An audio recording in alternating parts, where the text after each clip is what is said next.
I warmly welcome all of you, ladies and gentlemen, although it's not the best of afternoons. Uh, Today's seminar is organized by the Transport Sector Committee of the IESL, and actually, at a time when the government has taken a decision to implement uh, e-mobility in the country. Today, in the audience, we have some important people.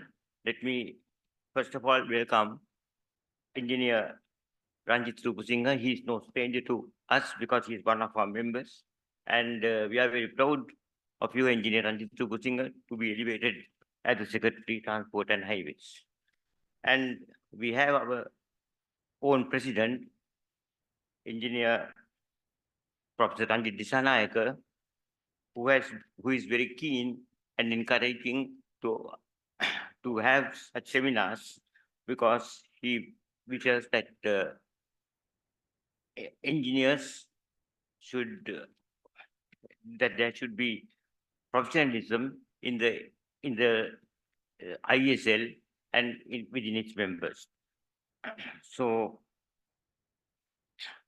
today's seminar is actually will highlight the challenges, issues, and opportunities in the implementation or transition to e-mobility, and how these things have been tackled globally in the Asian region, and how we propose to tackle in Sri Lanka.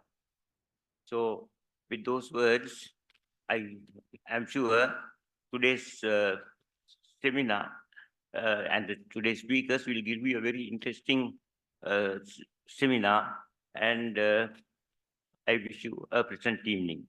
And now let me call uh, Engineer Professor Ranjit Disanayake to make a few words. Thank you.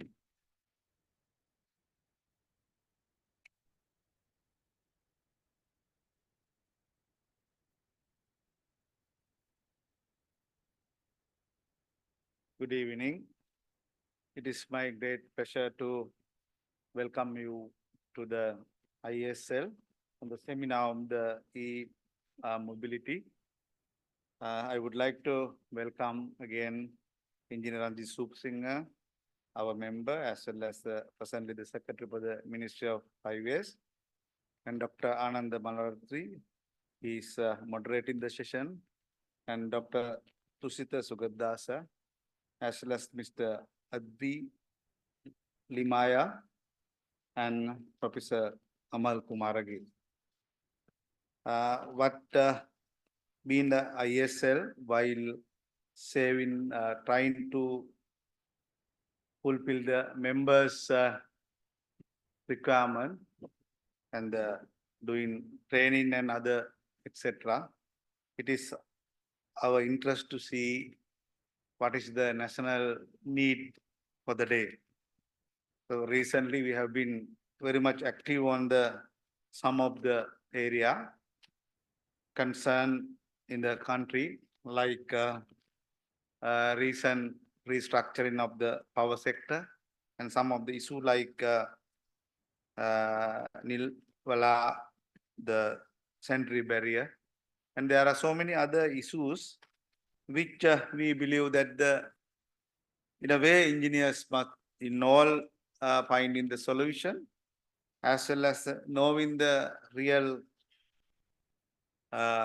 situation of this concern must be discussed at the forum like this. And also, we are going to extend some of our issues with the ministerial level as well as the political level. And we are even trying to bring if there is going to be had the presidential election, we would like to invite all the candidates to the ISL and discuss about what we as ISL would like to see for as engineers for the development of the country, so that they would be able to either listen to us as well as keep on discussion with us because we understand that the end of the day, the policies are the matters for the in any development. Therefore, if the policies are correct, most probably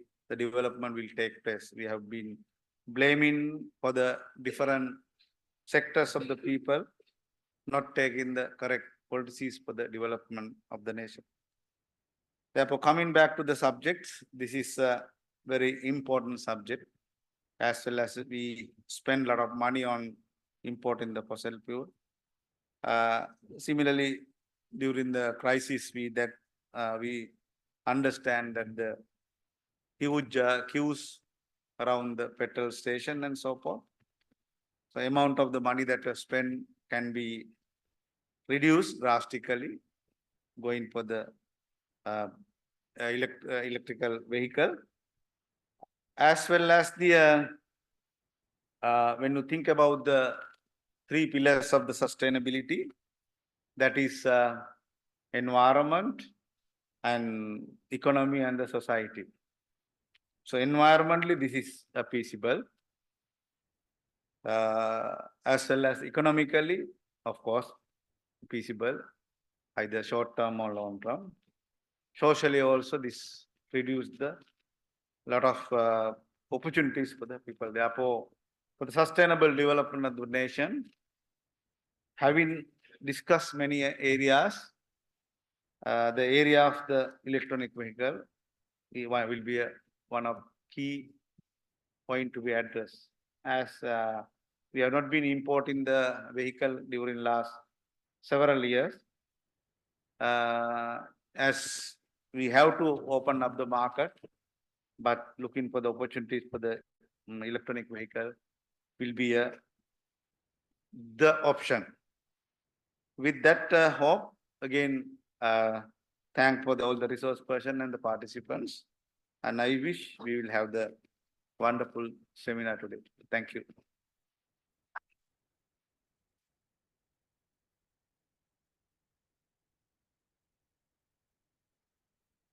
Good evening. Actually, my duty here today is to give this moderator and the speakers some introduction about them. So it's an absolute pleasure for me to do that. So first, I will introduce the moderator for the day, Dr. Ananda Malvatantri. You are rich with PhD and you are an experienced Sri Lankan professional in project management and multi-sector and multi-stakeholder partnerships, research, education and sustainable development with a BSc in chemistry and a diploma in business administration. Dr. Ananda's academic journey led to an MSc in environmental science and a PhD in soil physics from Washington State University, USA, as a Fulbright scholar. Dr. Anand has held notable positions at prestigious organizations such as USAID, serving as senior advisor in environment and energy and country director for the USAID US Asia Environment Partnership Program. So you have held many positions and you have contributed to the country representative for the International Union for Conservation of Nature in Sri Lanka. So with all these specific fields and the characters, you are now actively engaged in voluntary contributions with private, public and community agencies and has earned prestigious awards in research, disaster management, energy, environmental and corporate sustainability. With this introduction, I will end up with the moderator's introduction. And first speaker for today, Tusitha Sugathapala. Dr. Sugathapala is a senior lecturer in mechanical engineering, University of Moratuwa, and a chartered engineer. Well, you obtained your BSc in engineering from University of Moratuwa and a PhD from University of Cambridge. You have served as a Director General of the Sri Lanka Sustainable Energy Authority from 2011 to 2015. and has been involved with transport sector programs at the national level, including vehicle emission testing, GF7 project on sustainable efficient electric mobility, so many things related with this electric and the vehicle transformation systems. So I think adoption plan for energy transport for industry, that has, I think I can highlight as those very special features. Also, you're a member of the consultant team for the preparation of the development of policy framework for EV transition for Sri Lanka and implementation plan. Minister of Transport supported by UNESCAP. So I think with that, I will call moderator and the speaker to the stage and to kick off this seminar. And Professor Amal, you are the next speaker. If you're free to stay there or here. So thank you.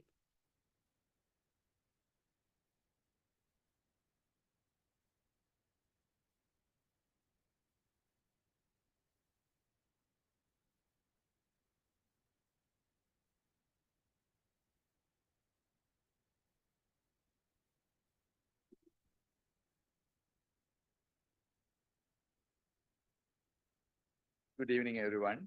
Thanks for inviting me.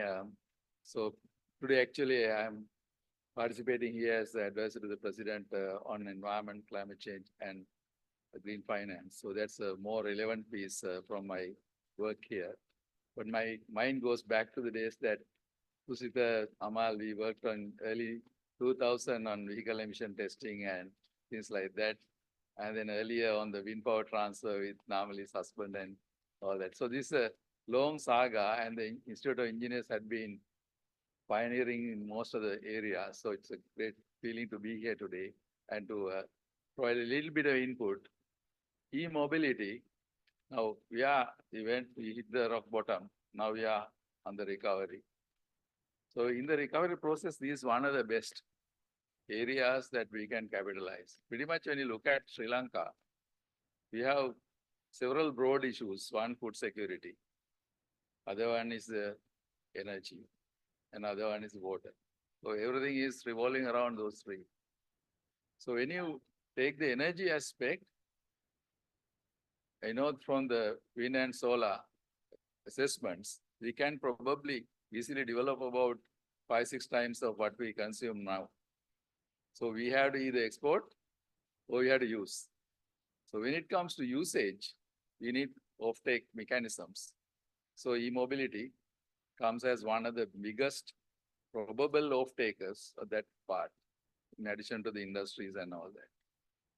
At the same time, we know if the moment you go e-mobility, it gets connected to the health and other well-being aspects. So as Professor Ranjit said, it covers all the ESG areas. So pretty much from pollution preventions to energy uptake, and then many more to come, and then our energy independence, because we import literally almost other than hydro. So I think we are on a very good thing, and then the faster we can get the e-mobility policy in operation, irrespective to the other policies and other things on the horizon, I think that's very good. Thanks so much coming here as a secretary. Probably I think everybody is looking at you to take this policy and immediately put into operation because we hear there are other corollaries and other policies being developed. But I think if we can find a way to fast track some of the elements of this, even without even saying e-policy, I think that's what matters to the country. So with that, I'd like to invite my colleague, Professor Tusita Sugathapala. I think he was introduced formally. So I think we have 3 great presentations in the lineup, and I'm not going to waste many more time, but I think we are awaiting a lot of excellent answers, and I think we have about now 35 colleagues on the internet. So I think together we have a great crowd. So hopefully my request for the internet colleagues, I think we are collecting questions in the chat box, but try to be very specific, and we will try to answer all these questions at the end. We will hold the questions, but you could start sending questions as appropriate, but refrain to add unnecessary questions as my plea, because I have seen chat boxes getting filled with all kind of rhetoric type questions. So please be very specific. With that, Luis, the floor is yours.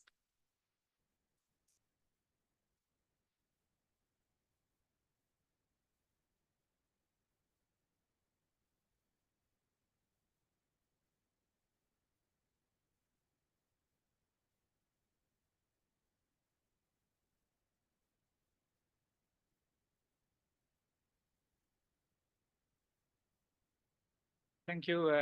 Good afternoon, everyone. Evening.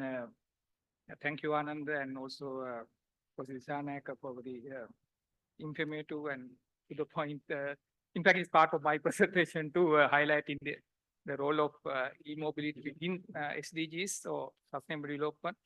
So my basic aim is maybe 10-15 minutes of your time is to provide the basis for this topic, why e-mobility, and what's happening globally, as well as some of the local initiatives, just to pinpoint some key aspects, of course, which are not full-fledged yet, but there are some initiatives which can be highlighted to see the government kind of pledges, the country pledges, government foresights, which of course give some value to our topic today.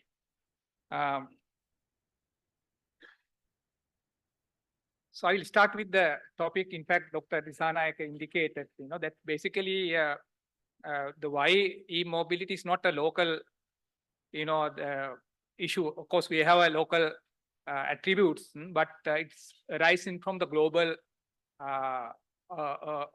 societal challenges, global level. So one is, of course, highlighted strongly through Sustainable Development Goals or 2030 Agenda for Sustainable Development, and we have SDGs. Of course, we don't have a dedicated SDG for transport, but we look into the different aspects of SDGs. We have different targets, indicators, and we can find in many areas as a cross-cutting element, the what you call mobility, accessibility, connectivity become a key fundamental requirement for development, socio-economic development. And fortunately or unfortunately, we get this mobility, accessibility, and connectivity through transport. And in Sri Lanka, of course, road transport. So that's the feature. So I'm not saying it's bad or good, but that's the feature. So therefore, when you're trying to find a solution, it should come through the present situation. So that's basically there. So when you look at this transport or the mobility, accessibility, connectivity, that's the feature we need to have. That, of course, linked to the, that's one of the key elements in the economic systems. But when you look at the broader context of sustainability, these are heavily integrated within the society and the environment. Therefore, this connectivity between different aspects, what you call this indivisible nature of SDGs indicate that the transport or the mobility, accessibility, connectivity become the key feature that determine the future, basically, where we look into the sustainable development through SDGs, achieving SDGs. So that's the one aspect, basically. So therefore, electric mobility doesn't mean just a vehicle. It's much more than that. Secondly, the other global convention which drive the decision making today, in fact, even the financing that Dr. Anand already highlighted, green or climate financing, that's where the money is, that's where the dollars is. If you need dollars, we have to somehow link to this climate change, although we are not a high emitting country. It's not because we have a high GHG emitting country, so this is something else. So therefore, Paris Agreement on climate change and the associated modalities, national determined contributions that we have already pledged, that has to be, operationalized. So we look at the national determined contribution, that's the only way through which can access, in my opinion, the climate financing. You can't neglect it. So therefore, when you look at the NDCs, we have one of the mitigation sector is transport, and we have 13 areas in fact under transport for NDCs. One of the areas is, of course, electric mobility. So, so that's the other aspect. So therefore, when you look at the present global deliberations in socio-economic development, these two conventions, the 2030 agenda and Paris Agreement, become the key. And when you look at the NDCs, as a country, we have pledged two important things which we have to somehow satisfy. First thing is the carbon neutrality by 2050. That's one thing. And also we have the same pledge. We also indicated that we have carbon neutrality in energy sector, including transport. So therefore, we are looking at carbon neutral transport because we don't have any other way of carbon sequestration in the energy sector, except for biomass. So therefore, we are looking at carbon neutrality in the transport too. So look at these two aspects. It's obvious that the only way we can achieve through, as Dr. Anand indicated, renewable energy. So we have to make the grid carbon neutral, that's through renewable energy, then use this renewable energy for transport. And that's through the electric mobility. Of course, we have the other option, hydrogen. There's something we can also look into, whether hydrogen or electric vehicle. Probably are aware that Toyota has decided that it's not electric vehicle, it's a hydrogen. So they are looking for that one. But then, of course, most of the other companies globally, they are looking at the development in the electric vehicles, including the battery and other required, the infrastructure. So in that basic background, all the countries have pledged in different levels their contribution to climate actions, SDGs, especially in transport sector. So then the other aspect which already highlighted by Anand, in fact, I extracted this one from Anand's derivations earlier. He spearheaded this, what we call this recovery, our way forward from the COVID, and after COVID, subsequently we had this economic crisis become social crisis. Then how we are going to recover from there and finally reach the carbon neutrality that we have pledged, and also the SDGs we have pledged. So therefore, there's no other way rather than going through this carbon neutral, greener economic development. So in that context, so this is not just electricity, we are talking about broader context, and we can identify that only way we can achieve this one by greening our economy and including transport. So that's the context under which we look in this one. And in fact, when you develop the, I think Professor Amal will discuss this one when you look at our electric mobility policy. We have used this one as a basis for us to, formulate our electric mobility policy. So, so basically, what we have seen there is when you look at the SDG framework, when you look into the transport sector through the SDG lens, what you see there is basically transport, as I said earlier, is not just a vehicle. We are looking at a broader attributes in what you call environmentally or sustainable transport system. The accessibility should be there, affordability. I think Professor also indicated that one, that affordability aspect, the economy aspect, safe, efficient, resilient, and also the minimum environmental emissions. So those are the attributes of what you call the sustainable transport system, mean that our electric mobility should cater for these attributes, or should have these attributes. So that it's not just a vehicle, but it's a more comprehensive system that determine what you call electric mobility or electric mobility transition.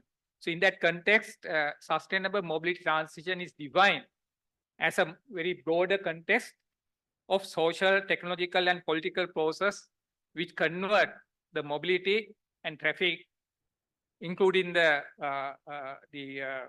fleet transport, for energy efficient and environmentally sustainable transport system we call EST, environment sound transport.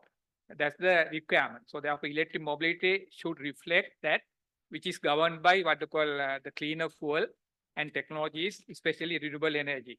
And also renewable energy also include not only electricity which coming from the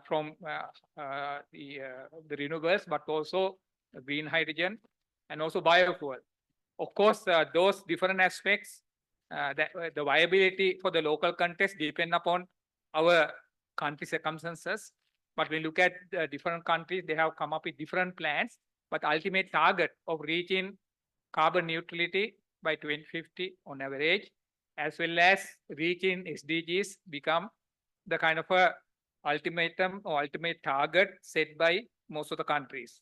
So electric mobility basically should have these attributes and should represent such a broader view. So now when you look at the global scenario which drive this change transition, one of the aspects basically the technology advancement.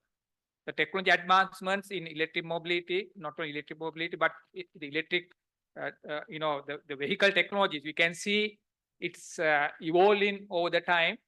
That's one of the major drivers.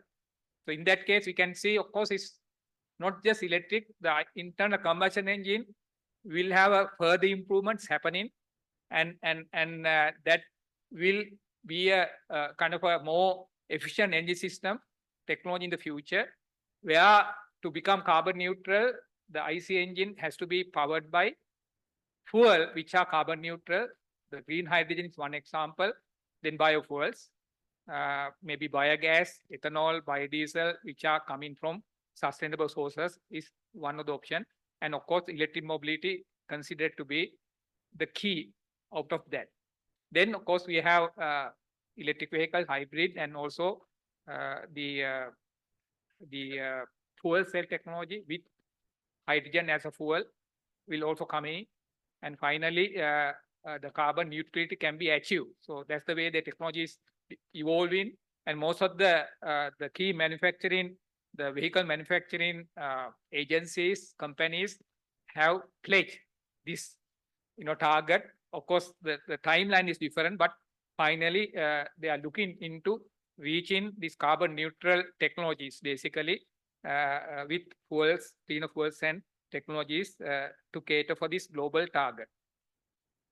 Other aspect is basically we can find that there are some leading global agencies. They have mapped the way we have to go forward. There are many agencies, namely one of the what you see there is the target set by Global Fuel Economy Initiative, one of the leading agency working on this clean transport. So then we have other agencies like National Renewable Energy Laboratory in US. Then we have IPCC, Intergovernmental Panel for Climate Change.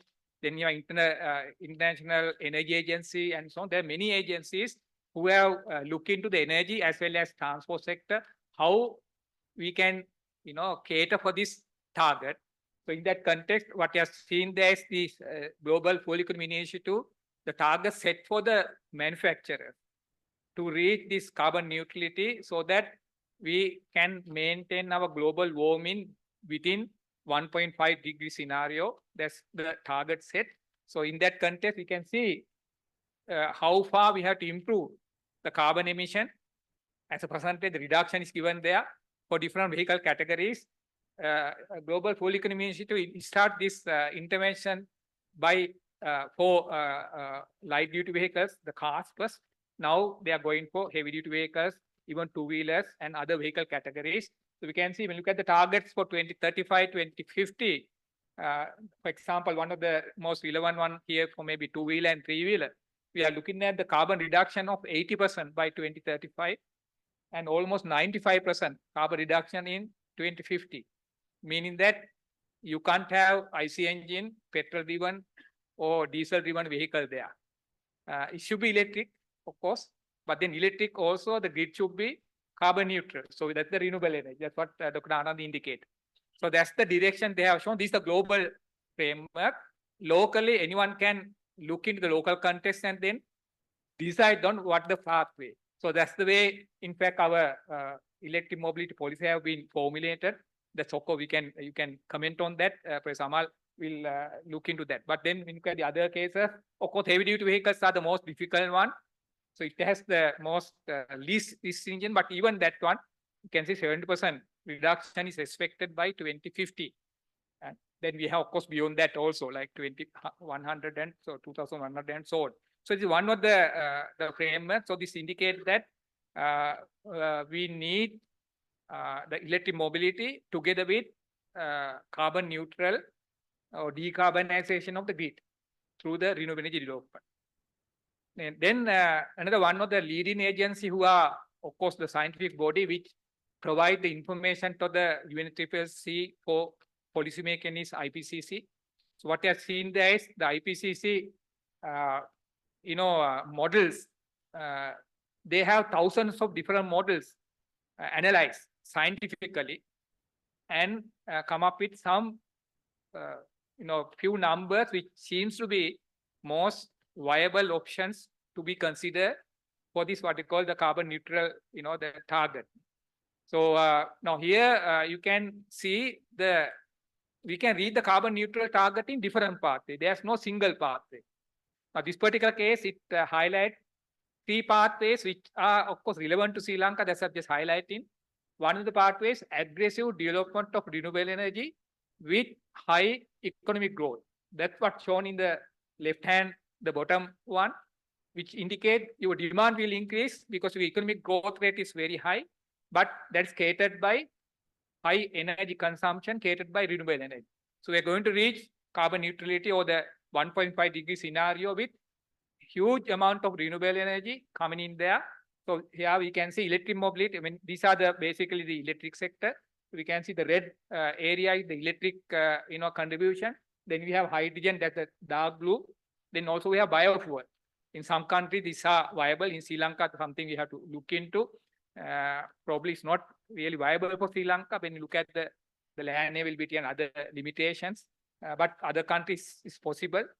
That's one option. The other option is what we call low demand option, where we can have aggressive control of demand through lifestyle change, for example, change in the increase in energy efficiency and so on.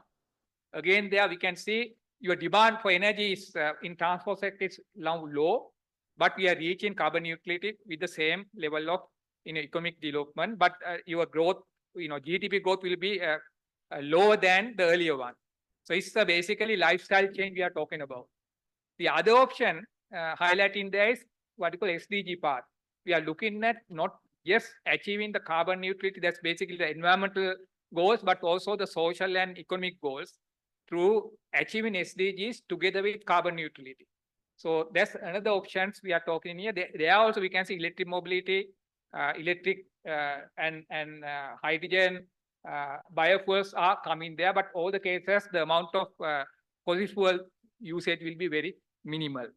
So what we want to highlight there are multiple ways of reaching the final goal. There's not a single unique way. There will be multiple ways. So we have to select the best way for Sri Lanka. Now, when you look at very quickly the present, the electric mobility or the electric vehicle developments. So what they are shown there is the first one, left-hand side, annual sales of electric vehicles in 2022, 2023 value is this particular diagram, the estimated one, but 2022 we had 110 million of vehicles, electric vehicles sold in 2022. But remember that that year the total vehicle cars sold was 40 million. So electric vehicles are only 25%, but it's a huge amount. This number is increasing. So 25%. But when you look at the active fleet, the cumulative value, the electric vehicles are only 2.4%. These are cars globally today. Out of 1.1 billion of cars, we have only 2.4% of electric. So still the contribution from electric to the transport is yet minimal. So this is the cars. Cars is leading presently, but other modes are coming up, especially in our part of the world. The two-wheelers, three-wheelers are becoming more, attractive or more viable, basically. So what you see there, the electric two-wheelers. So we can see again it reach around two-wheelers. These are electric two-wheelers around 10 million. The three-wheeler, in fact, the scale is different, it's 100,000. Other one is in million. So the electric three-wheelers are still low, but we can see there's a growth rate there. And what you can see there is depending upon the country. Now, of course, China is leading both two-wheeler, especially in two-wheelers and also three-wheelers. But India, they have three-wheelers more priority. And so on. You can see for different countries, there are different priorities. And especially, for example, the decision of moving to electric vehicles depend upon the population density, how compact your city is, you of course economic, the power, and also whether you are a vehicle manufacturing country or not. There are many other things. So therefore, we have to understand our context. Now, we are not a vehicle manufacturing country yet. Of course, electric mobility will provide that opportunity. That's what we are looking at. But presently, we have a situation we are importing it. So then the way we have to interpret electric mobility, the transition is not a what you call the global, the framework. We have to look at a local situation. So this highlight that there are, depend upon the country, their context, your solution will be different. And now this shows, also I want to highlight because we have a lot of talk regarding electric buses, for example, as a priority. Now this shows the buses and trucks, heavy duty vehicles. The numbers are again are much lower than those of two-wheeler, three-wheeler, and cars.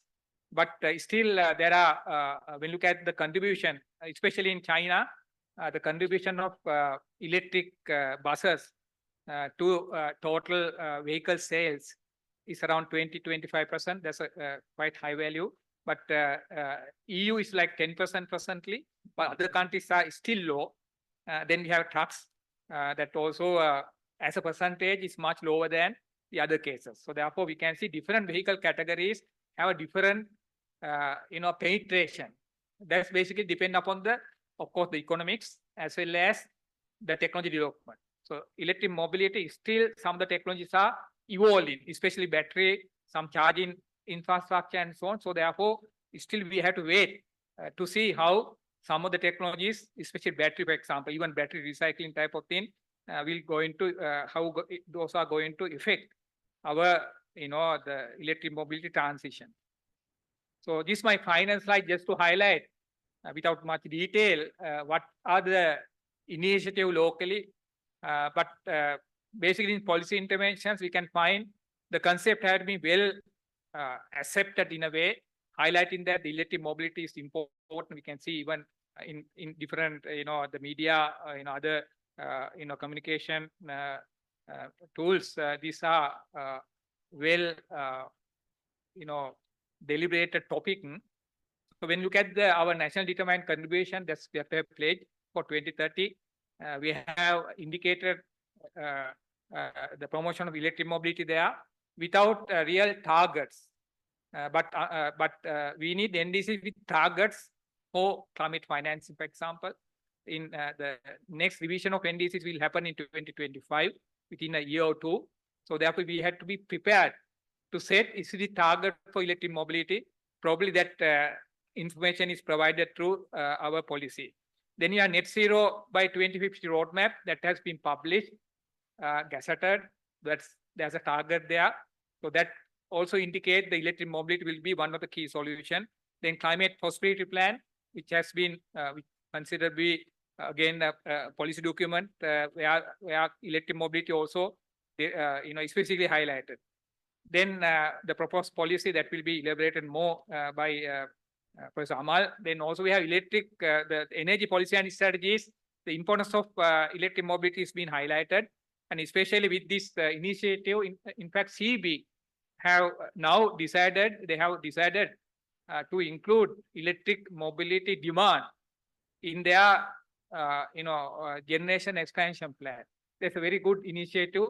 So that, in fact, we want to harmonize the electric mobility roadmap with long-term generation expansion plan of CB, because that is a key criteria that will facilitate the energy electric mobility transition. Then we have some fiscal policies, importation restriction for ICE that has been deliberated, then tax concession and so on.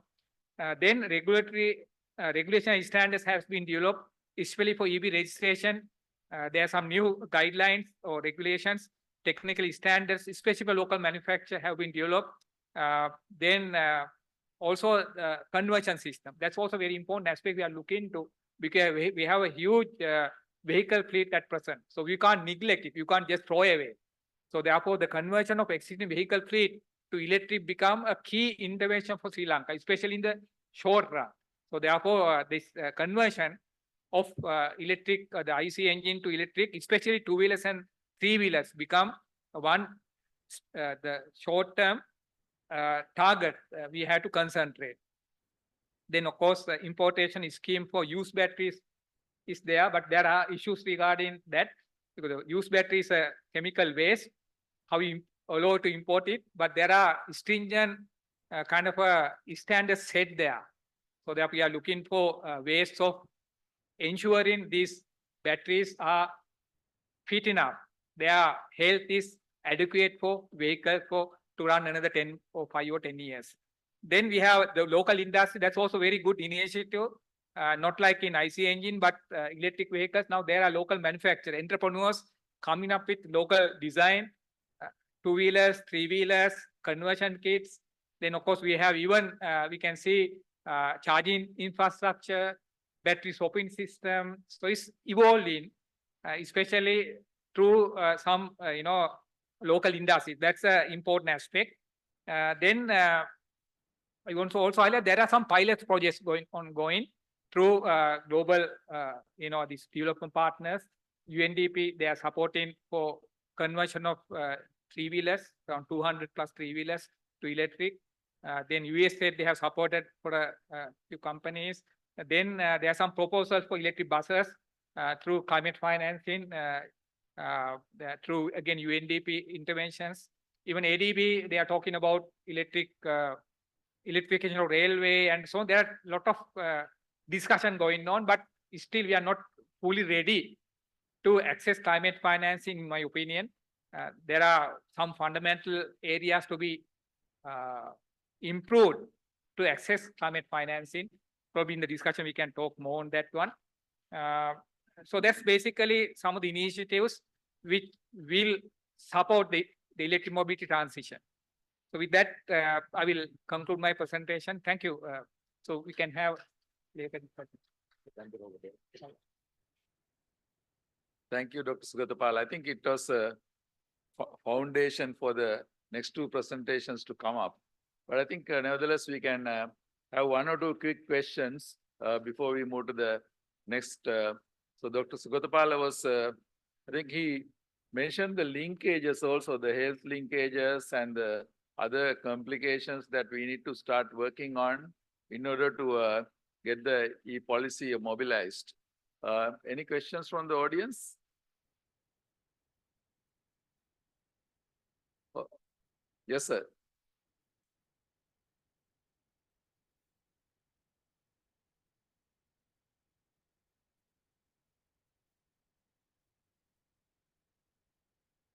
Am I being heard? In your chart that you showed the various conversions to electric.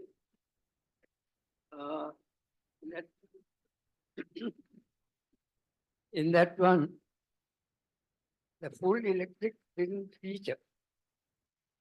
You were referring to plug-in hybrids and other forms of hybrids. But I think there's a huge difference between going for hybrids, which is a compromise. Simply put, it's a IC engine with an add-on electric component. Whereas the full electric is a totally different animal. And all the benefits of it accrue into that vehicle. And I think we should drive towards maximizing use of that in that smaller rate, where there are large population of those vehicles. Thank you. Thank you very much. What I have shown there is the industrial evolution of technologies, not my proposal. This is what happened in the globally. So therefore, the industry, now we look at the manufacturing industry, they spend lot of money, the system for their existing, the industry, for example, IC engine. So they are not going to change everything, overnight. So there's a transition. What I've shown there is that transition. So therefore, we can see this technology evolution is happening within the industry as well as in policy making, where there's a transition from the present status which is dominated by IC engine towards the new direction. So it takes times. So therefore, I am talking about 100 years of duration where the technology evolve. Of course, we end up with most probably electrics will dominate, but it's not just electric. There will be hydrogen economy coming up. So there's a hydrogen vehicle where two technologies, the one is the fuel cell, other one is the combustion engine. So once we look at this combustion technology improvement, I think that IC engine will be there in 2100 also, but powered by cleaner fuels. So therefore, we will not see only electric vehicle in the future. So we have all the combinations. So that's why I just reflected there. Is the technology evolution happening globally? But of course, I also like EV to dominate. That will happen. But then there are other aspects to be also looked into. Thank you. Thank you, Tusita. In the interest of time, let's move on to the next presentation. May I request Engineer Kamala Gunawardhan to introduce the next speaker. The next speaker will be through the internet, Engineer Advait Liyanage. He will join us through the internet. Thank you.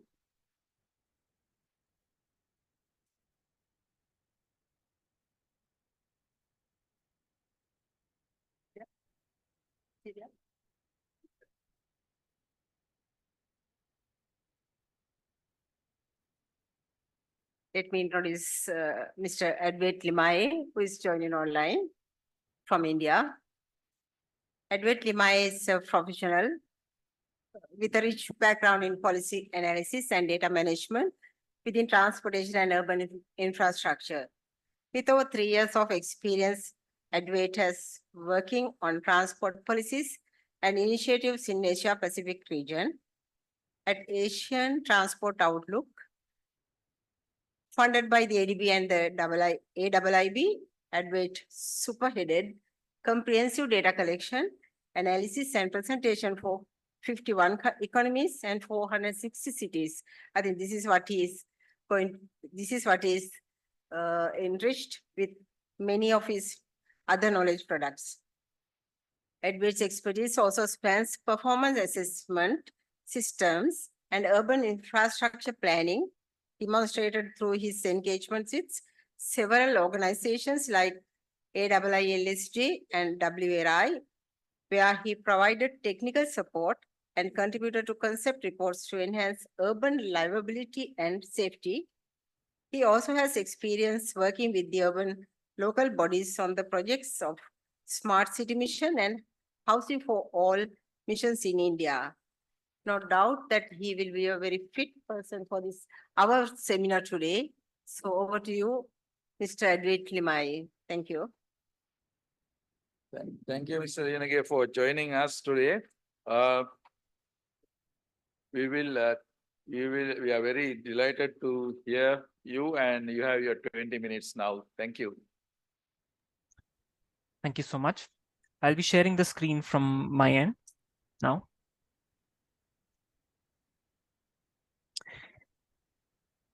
Okay, I hope the screen is visible to everyone. So good evening, everyone. I am Advait Limaye. I'm joining you all from India, and glad to be part of this seminar, and happy to contribute whatever I can in the capacity of as a data and policy analyst working on the Asian Transport Outlook project funded by ADB and AIIB. To briefly introduce to you the Asian Transport Outlook project. So first of all, this is funded by ADB, and now also AIIB has joined hands in funding the project. It includes data as well as policy information for 51 economies across Asia and Pacific and 460 cities. As you can see that the data indicators, there are about 370 plus national indicators in the Asian Transport Outlook database, and they are scattered across various domains, for example, infrastructure, transport activity and services, access and connectivity, as well as transport externalities. We are proud to say that 50% of these indicators have multi-year data and 30% have more than one source for a particular indicator. With respect to urban indicators, there are 280 plus indicators and 70% have more than one source. In the policy space, what we have is, as of now, we have covered 25 economies and we plan to expand this to 51 economies. And we have a comprehensive list of 500 plus transport policy documents, and we record 6,000 plus transport policy measures for these 25 economies. To go ahead, there is a specific product called as ATO e-mobility profiles, in which we develop national profiles across these 5 pillars, which include EV and EV components, charging equipments and components, infrastructure, services, and general e-mobility related space. It is across these 8 categories and also includes information on the stages of the measures that are there. For example, whether the measure talks about acquisition stage or whether it is about integration, production, so on and so forth. All these profiles, the as of now developed profiles, are available on asiantransportoutlook.com, wherein you would also be able to find the national indicators and the urban indicators, as mentioned in the earlier slides. Now to start with the actual presentation, what I intend to do is to present to you with 5 key storylines about the e-mobility policies and how is the space panning out in the Asia Pacific region. So we see that Asia electricity grids are becoming gradually cleaner. Although it stands at the highest CO2 intensity levels among the other global regions, study shows that there are measures taken by the economies to further pull down this curve. While parallelly, the e-mobility space in this region is evolving drastically. A little background. When I said that ATO has developed national level policy trackers for a sample of 25 economies, the list you can see in the bottom left side of the slide. So we have covered 25 economies as of now, which is planned to be expanded to 51 economies. The analysis shows that post 2016, about 40% of all the climate change mitigation measures are related to e-mobility, which is a startling figure and which has grown from 10% since before 2005. So after 2016, we stand at 40%. Also, with respect to the documents, they are increasingly including the e-mobility measures in the recent years. And this connected story might reveal a compelling observation, which is that only 20% of these total e-mobility related measures come from NDCs and LTSs. That means a whopping 80% of the measures sit outside these documents in the form of national development policies, transport subsector policies, official statements, etc. So the bottom line of the third figure is to say that NDCs and LTSs are not the transport policy documents to be referred when we are talking about a country's ambition. But there are many, there is an array of different documents that we need to look into. Talking about the second story, this reveals the share of EVs in the total vehicle stock. This is also highlighted by Dr. Tusita in his presentation. It is understood that because of the sheer volumes, the story is led by few countries like China and India among the region in the Asia Pacific region. China is pulling up the curve with about 14% of the bus stock to be EV and about 5% of the cars. And this stands higher compared to some of the non-Asian counterparts like EU and USA. The freight vehicle sector still seems to be struggling with catching up the pace. Also, in terms of targets, we see that LDV targets are adopted by more than 30% of the Asian economies, while only 18% do so for buses and only 13% for freight vehicles. 28% of the economies have targets for charging stations, while only 10% have targets for banning the ICE vehicles. While heavy vehicles contribute to 42% of the total emissions in the region, the ambition remains low, as can be seen from this graph. To quote a few examples of targets, we see that Nepal aims for a 25% EV share of all private passenger vehicles by 2025. Sri Lanka aims for 90 to 100% of the new road vehicles to be electric or hybrid by 2035. Vietnam targets phasing out ICE vehicles, while Malaysia targets a quantum of charging stations by 2025. Now, this third story, this is probably a little less discussed in the e-mobility space, and that is of Asian Railways.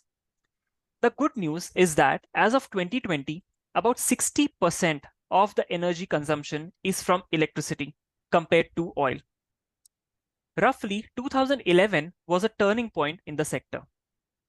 At the juncture of adopting of SDGs and Paris Agreement, we analyzed that from a sample of 25 economies, 28% had rail electrification measures adopted before 2015, which increased to 44% after 2015. Similarly, for targets, 16% of the economies adopted rail electrification targets after 2015. There were no records found for before 2015. To quote a few examples, Sri Lanka in its national physical planning policy and plan proposes to extend electrified railways before 2030 up to Kurunegala. Nepal talks about its ambition to have 200 kilometers of electric rail network by 2030 in its second NDC. Vietnam also talks about using electricity and green energy for 100% of the rolling stocks. Now, this fourth story, over here, I would like to highlight the way Dr. Thusita explained in his presentation, that there are multiple ways of reaching the goal. Now, this fourth story talks about more or less that.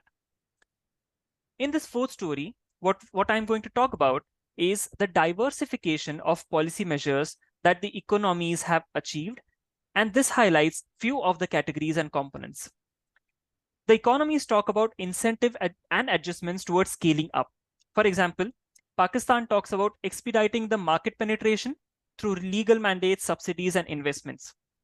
Sri Lanka is talking about tax and duty concessions for batteries used for electric and hybrid vehicles. Cambodia is talking about special reduction of the special duty on trucks and EV trucks, especially. The second component could be that there are enabling new use cases and business models. For example, Thailand is talking about EV charging consortium, which talks about 12 public charging station service providers who are developing charging network. Indonesia talks about provisioning of electric charging infrastructure for battery electric vehicles. There is a business model developing around that. The third component could be supporting charging infrastructure. Bangladesh talks about EV charging guidelines. Uzbekistan is talking about, as of January 1, 2024, all newly built businesses and shopping sectors and few other commodities need to have charging stations within them. Indonesia is talking about revision of requirements for charging stations. In another component, it is talking about evolution of institutional setups, supporting capacity development. Thailand talks about National Electric Vehicle Policy Committee. India, also on similar lines, talks about National Council for Electric Mobility and National Board for Electric Mobility. Philippines is talking about the EVIDA, the Act, Electric Vehicle Industry Development Act. The component could also be capturing e-mobility as an industrial opportunity, wherein, again, the reference of the EVIDA law by Philippines. Kazakhstan talks about guidelines to boost the production of eco-friendly automotive vehicles in Kazakhstan. There is also an interesting component of talking about end of life for the IC vehicles. Now, Bangladesh is talking about incentives for setting up battery recycling industries. Kazakhstan has also adopted an ambitious framework for extended producer responsibility, the EPR. Tajikistan is talking about integration of battery recycling technologies development in their electric transport development program. So as we saw from these 6 component examples that there are multiple ways to reach the goal, and the pathways need to be localized, and that is the most important thing because the starting point is different for different countries. As the fifth story, in summary, the fifth story discusses outlook for the e-mobility sector in the Asia Pacific region. The average grid CO2 intensity is decreasing. EV share in the vehicle stock is slowly catching up. Rail electrification is, however, on a very fast track. 1996 onwards, e-mobility started to show up in the policies, and it is fast catching up pace 2016 onwards. NDCs and LTSs do not fully reflect a country's ambition for the e-mobility, and there is a need to look at different national level documents to judge a country's ambition.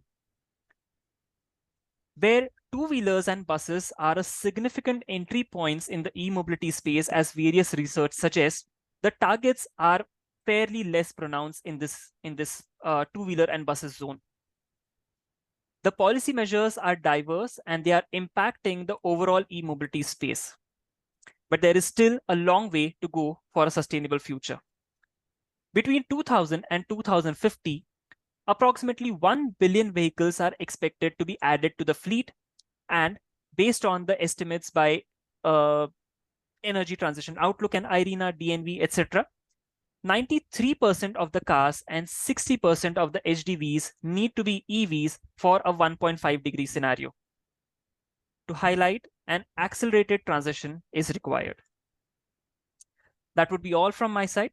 And please feel free to connect with the Asian Transport Outlook by writing to us. And also, I would encourage to check out the asiantransportoutlook.com for more insights on this. Thank you so much.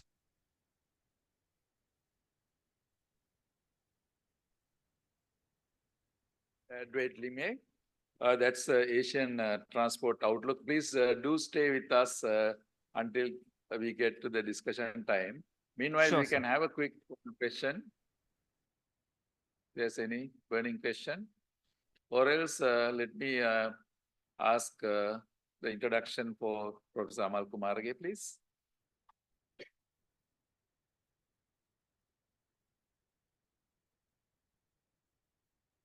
Yeah, our final speaker for today, Professor Amal Kumarage. Professor Amal Kumarage is a transport sector professional with 40 years of experience in academia, government, and international consultancy for the World Bank and ADB, Asian Development Bank, in Sri Lanka and overseas. He has served as an advisor to the government of Sri Lanka and the Maldives, and as a consultant in over 10 countries. He has served 3 times as the chairman of the National Transport Commission and on several other statutory boards, and led around 100 international and national studies and projects over the last 2 decades. He holds a civil engineering degree from the University of Morato and a PhD in transport and planning and engineering from the University of Calgary. He is a chartered engineer fellow and a former chairman of the CILTSL. He is the founder and president of the Sri Lanka Society for Transport and Logistics, SLSTL, and editor-in-chief of the Journal of South Asian Logistics and Transport. He is a professor emeritus at the Department of Transport Management and Logistics Engineering, University of Moratuwa. With this brief formal introduction, I invite Professor Amal Kumarage to the stage. Thank you.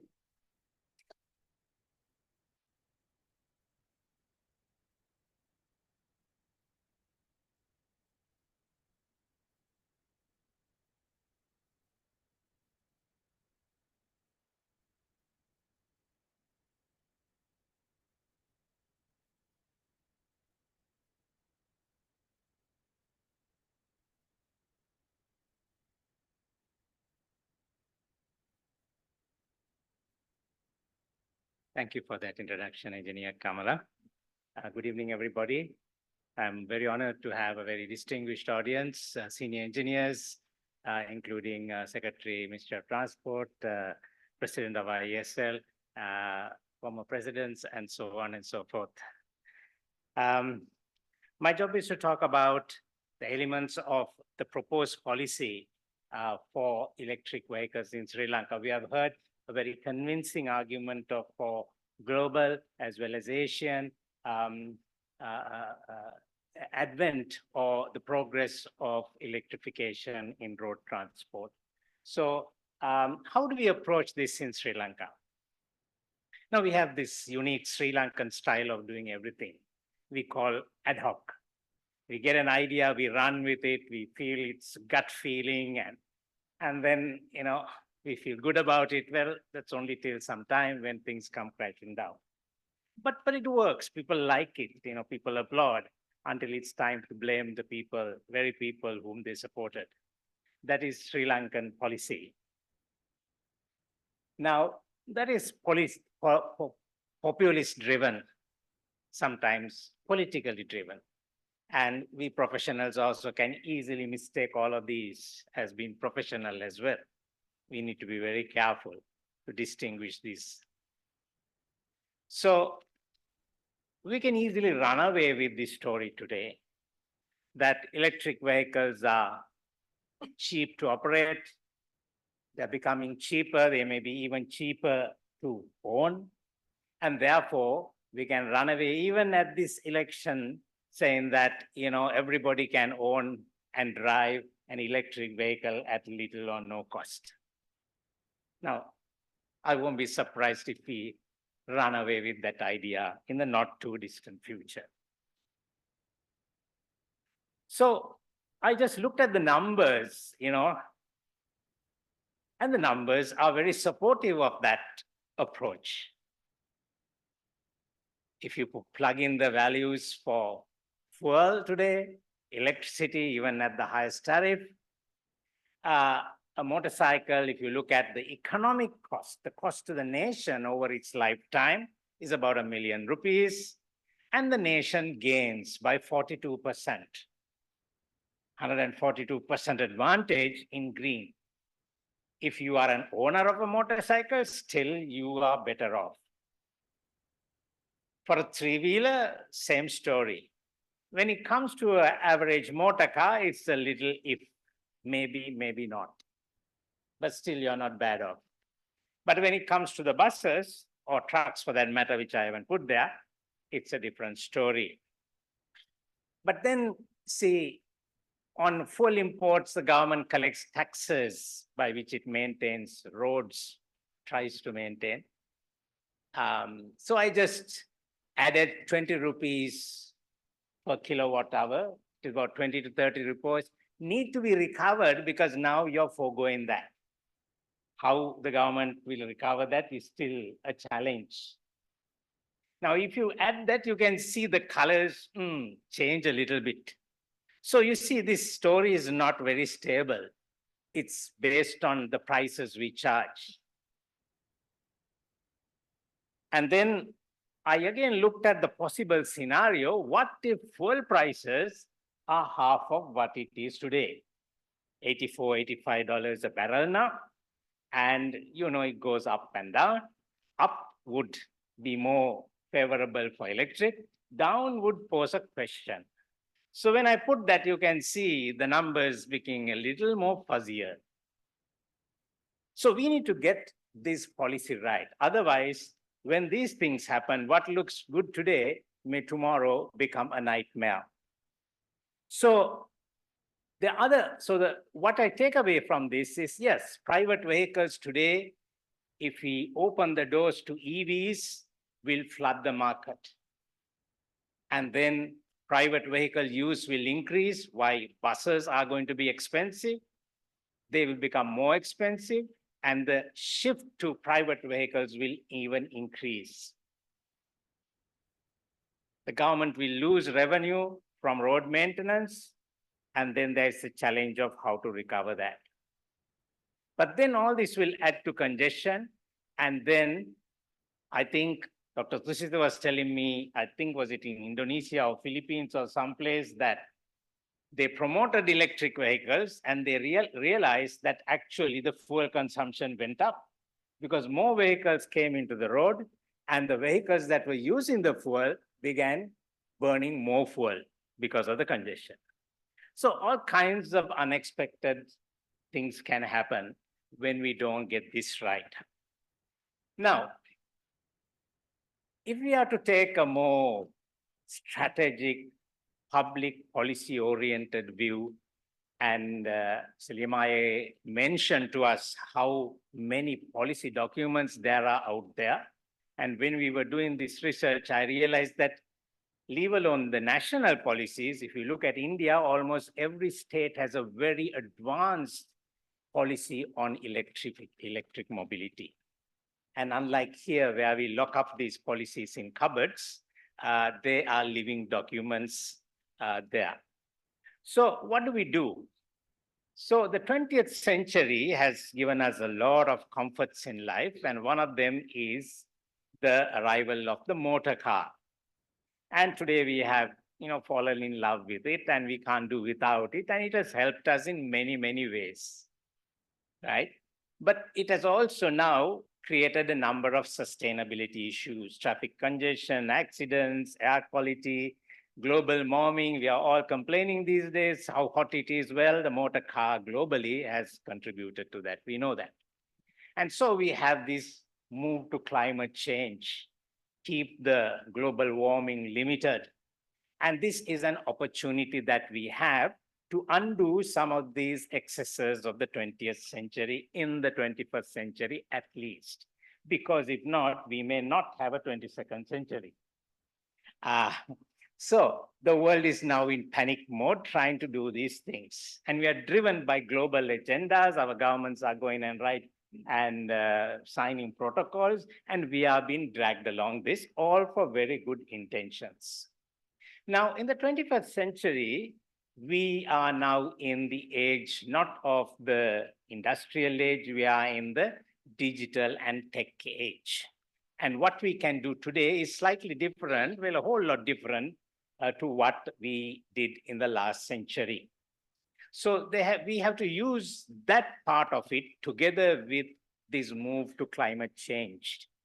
And one of the best ways of looking at mobility is explained in these 3 words: that's avoid, shift, and improve, or ASI, which has entered the climate change literature. So avoid is to avoid unnecessary mobility. So the way you plan your cities, where people live and work, and all of these things need to be planned. And we need to now rethink that space. That's long term, of course. Of course, we know that now a lot of things are done online, which is the short-term gain as well. Then shift from inefficient single occupancy vehicles to multi-occupancy vehicles, public transport that has already been spoken about. To shift, you travel, but you travel more efficiently. The third is you improve the technology of the vehicle, whether it's a bus or train or car, you improve its efficiency of energy consumption. So these are the 3 ways in which in the transport sector we need to adapt. It's not optional, it is compulsory that we do mandatory all 3 steps. And then only can we get there. So if we are successful in that, then we will have a livable mobility, as I was seeing there. I'm sorry, it's jumping out of the screen here. But all of these nice things we will enjoy only if we can get there. Now, a lot of people think that electric vehicles means that we take the entire fleet of ICE engine-driven vehicles and replace them with electric vehicles. That's what a lot of people think. And the sooner you can do that, the better. And somebody in the chat was asking, hold on. I mean, what about all these other vehicles that are already there? Are you going to dump them in the sea? No such thing. It's a gradual process. And all these numbers that Dr. Sugata Pala mentioned are new sales. I don't think any country has banned the use of fossil fuel vehicles as yet, if I remember right. So it is to be sort of, made obsolete as time goes. Now, when you look at the possibilities of what electric mobility can do, it is much more than changing just the technology of the vehicle. And as Dr. Malavan Tansil said, I think it is a tool for a number of good things that we can bring about, particularly in these sort of rather desperate times in our own country. So there are 8 things that we identified in the policy team that we should pursue because these contribute to sustainable development goals. So these are first, I'm going to talk about the ones on the left-hand side, and let me show the other ones first, because I am not talking about them. They have already been spoken to about carbon neutral, about having equitable service to make electric vehicles a means by where everybody in society can use it. Currently, we don't offer much for the 1.6 million disabled people in this country, or the 16% of people who are over 65 years most of them may not have private transport. So these are things. So what's the point in having a high, life expectancy if you are not able to get about comfortably and safely? So about air quality, about making this a green country. So these are all things that are actually worthy of another discussion. But let me talk about the ones on the left-hand side, items 1, 2, 3, and 4 in a little more detail. So first we talk about the economic cost of motorization.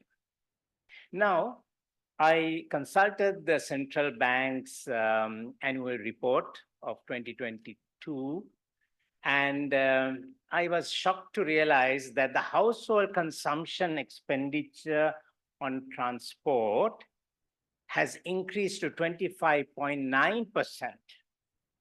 And when I flipped back, it was 16% 10 years ago.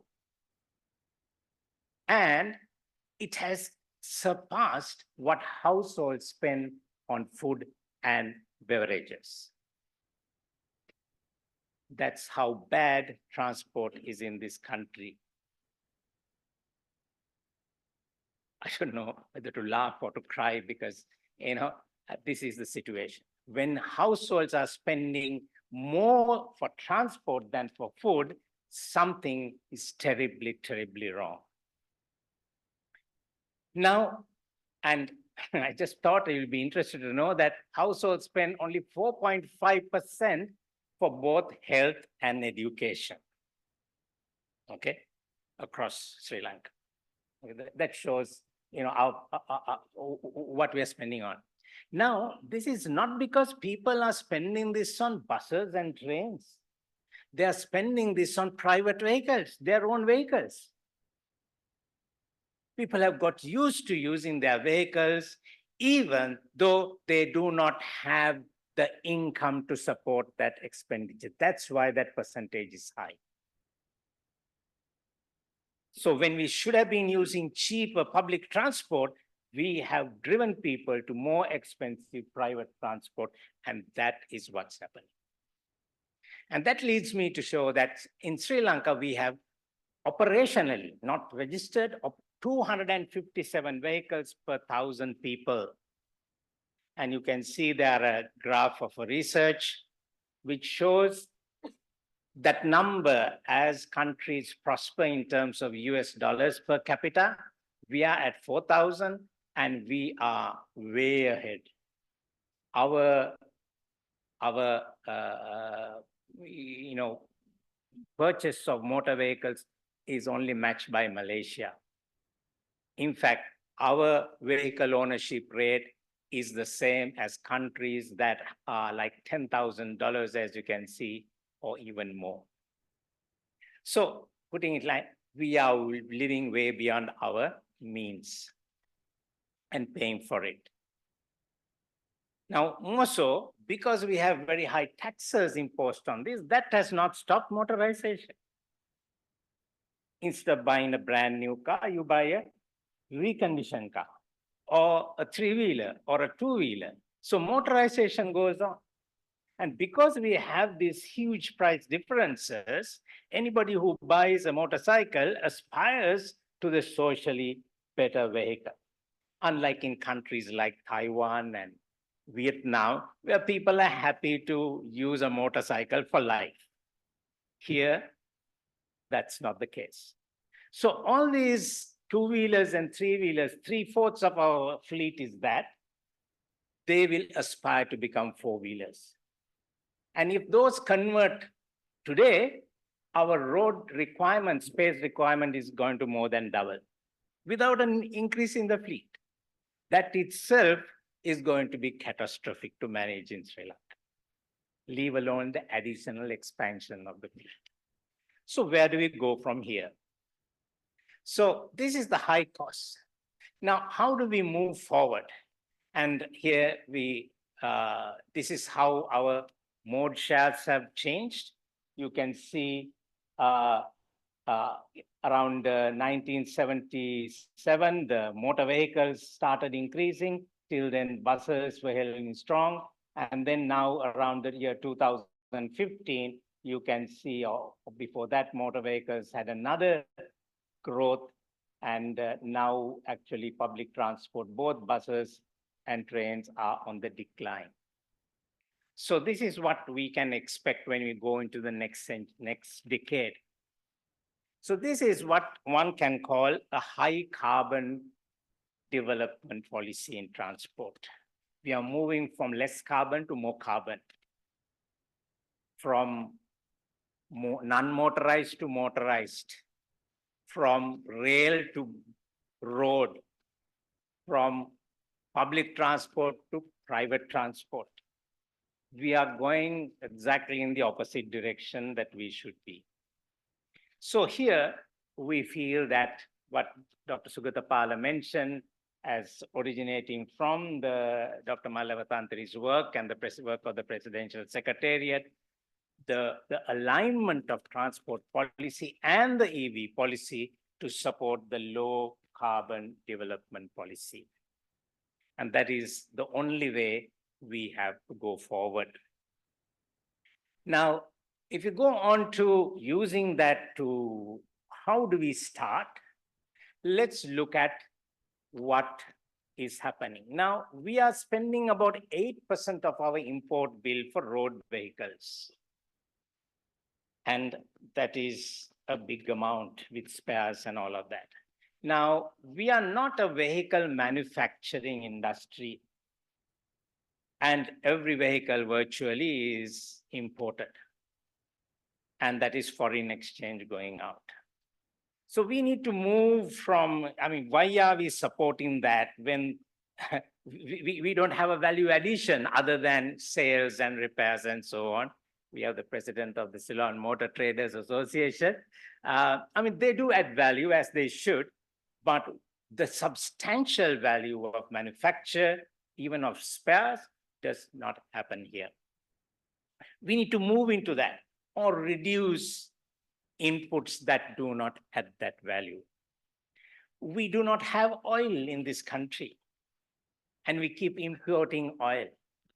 And we know that a large part of our foreign debt was made out of this consumption extra. We think it was the projects, but yes, that too. And some of the road projects as well. But it was actually purchasing oil and paying for vehicles that led to the economic catastrophe we haven't recovered from. So we spend, even at $50 a barrel, we spend about 10% of our income for fuel for transport, 3-4% on road construction. So 1/5 to 1/4 to 1/3, somewhere around that, all our foreign exchange we spend on mobility alone. Is that something we can afford? And that is more, again, than what we spend on importing essentials, including food, medicine, milk, household things, everything together, what we call consumption expense. So somewhere down the line, we have got derailed. And unlike a train that derails and stops, Mr. Priyal de Silva, this train is derailed and it's still going.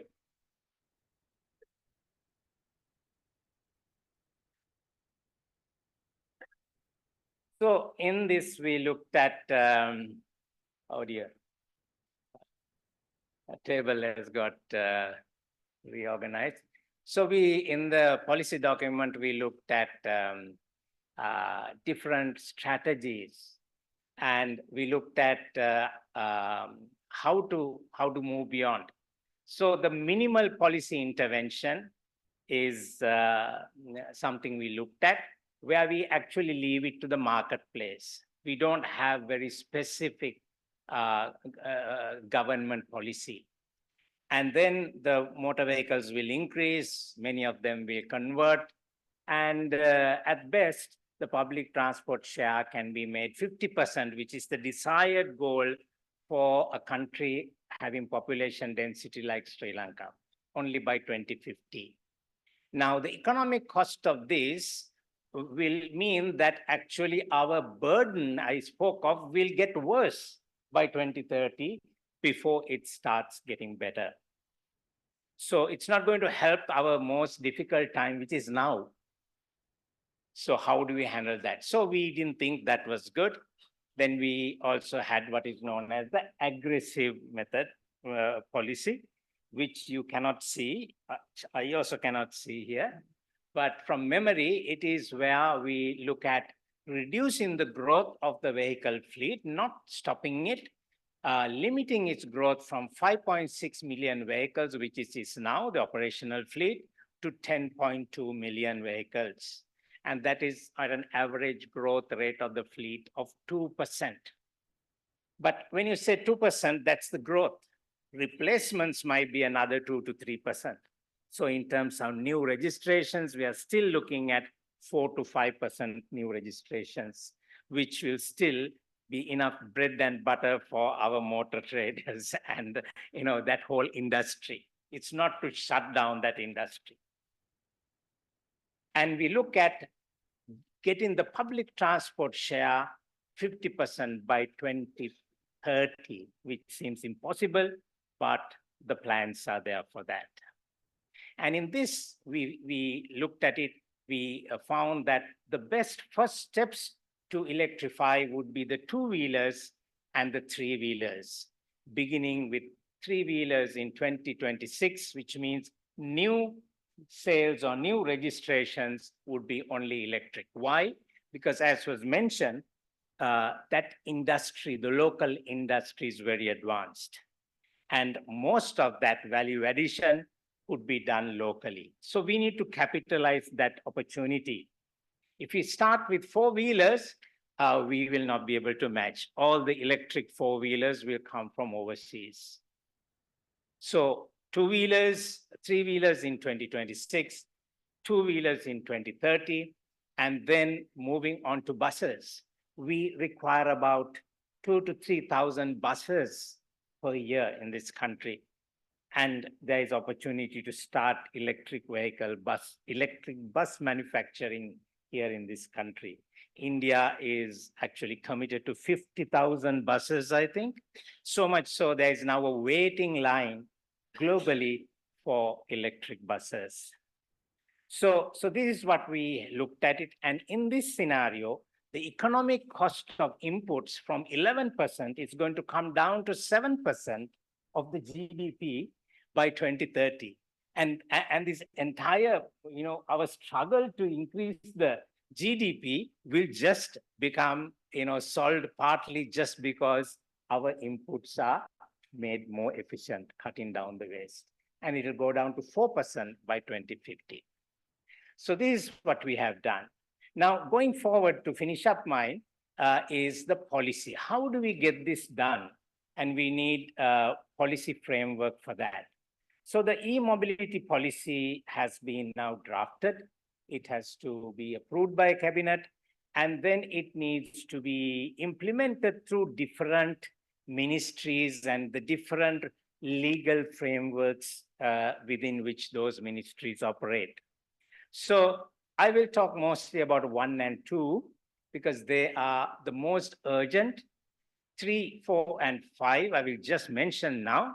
So the third is this ensuring that we have carbon neutral electricity.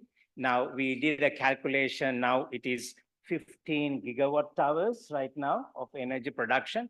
If these 5.6 million vehicles were tomorrow to be made electric, we need an expansion of 1/3. It needs to go to 20 gigawatt hours.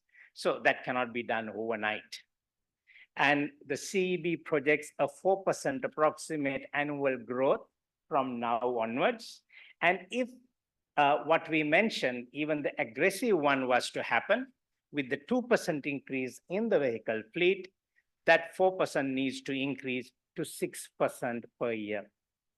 And that will require huge investment in the CEB for generation and also to move to more and more renewable, which needs a different grid, I am told. We also need to have integrated urban planning. What is the space for non-motorized pedestrians, cycling, and things like that, which are also part of this movement. So the town designs, all of that, we need to start thinking about that.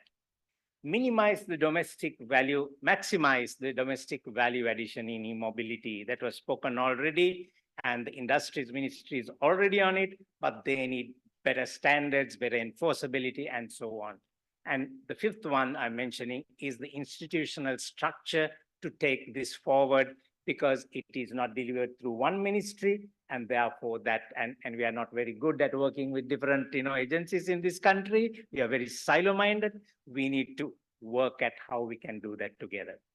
Now, having said that, the first model is modernizing and electrifying bus and railway transport. So this shows you how we have been spending our capital money. So this is road construction over the years from 1996, I believe. And this is the railway that has gone down. The buses have never got anything anytime, right? And this is where we are. So last year, the Public Expenditure Review Committee of the Treasury looked at this, and then they said, this is no good, and therefore put some ceilings to reduce the highway and traffic to 55% by 2026, increase railway, double bus transport, and so on. So this, I believe, is approved by cabinet, and this is a good sign. Except that last year when I asked the budget why they haven't used the bus transport, no proposals came. What can we do if there are no proposals to use 17%? So there is a lot that the transport ministry needs to reposition to actually ensure that even the budget allocations are properly utilized in that manner. Now, okay, I couldn't resist putting this. This was yesterday's news. Sunday Times says, vehicle import ban to be lifted to raise revenue.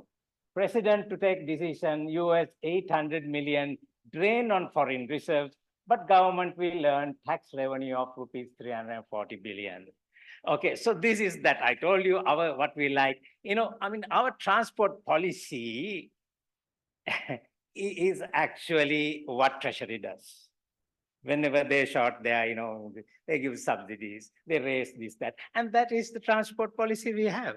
Because when prices are the most sensitive tools of anything, and it's not within the purview of the transport ministry. So when they go and do this, all what we are discussing and sharing is no go. So of course the government needs money. Of course we need to bring in vehicles, and I think it's about time to open it. But for what reason? Is it just to increase revenue? And I think that's where we need to ask. So government needs revenue. I mean, if I did this calculation of how much the government is earning through vehicle-related taxes in 2015, 17, 19, you can see vehicle taxes, fuel taxes, blah, blah. 289 billion, and then how it has spent that in 2015, 245. So probably one of those few countries in the world, the government is making a profit on the transport sector. Wow. 2017, yes. 2019, yes. Of course, after that, COVID and economy and all of that, and all this have dried up. So obviously they now need to raise how much? 340 billion. So wow, they're going to surpass all of these things there. So 340 billion in 2024 or 25, So what I'm saying is, okay, but let's have a plan to get there. At least let 10% of that come to buses and trains, I'll be a happy man of 340 million. So Sri Lanka also has this problem of vehicle taxes. We need to rationalize. We have the 8th highest taxes on car among 81 countries with a GDP of less than $6,000. 8th highest. Okay. And the 20th highest in the world. But we have all the luxury cars you can name, the roads. So it has created substitutes. And we keep on changing these year on year. And unless we have consistent policy, we cannot implement this EV policy. And that is what happened to the Nissan Leaf. Because one year you lower it, next year you raise it, and the user is left high and dry. And then we also have the fuel tax. Now, I'm sure all of you will say that fuel taxes are too much in this country. But of the 47 non-oil producing countries, we have the second lowest. Okay. So I won't say what we should do about it, but anyway, that's a fact that we need to take into consideration. And we have tax rates for diesel, petrol, which are, all skewed, which need to be rationalized. Electric vehicles are coming in at 72% or something like that tax, when the comparative petrol is coming at 250% and a diesel is coming at 350%. I mean, how does one rationalize this? We need to change all of that. Without that, electric vehicle policy is a no-go. So finally, we have a problem with our fuels, and we need to correct that. It is really a barrier now. The pricing is a barrier. We have a problem with vehicle taxing, which is a barrier. We need to correct that. We have a problem with spending, well, not the total amount, but the allocation between different sectors of transport. We need to correct that. We have a problem of public transport losing passengers 1 to 2% every year. We need to correct that. And this is the challenge that is before us. So my final slide, I promise, shows the way ahead. So the export report has been submitted to the ministry. And I think cabinet paper needs to be submitted at some point for a decision. And what is being recommended is the adoption of something called the National E-Mobility Policy, which is ready in draft point, and to set up the institutional aspects that you see here, which are not a secretariat and an interministerial forum for e-mobility. And also right now, the Environment Ministry actually got a project for $1 million, and which is now waiting to get started, where all of this can be done. So the government doesn't need money. It has also been, I think, to be transferred to the Ministry of Transport or transferred already. So, I mean, it can move. And then these are the strategic interventions, 5 of them we mentioned. I explained these 2, and these 2 need to be done quickly.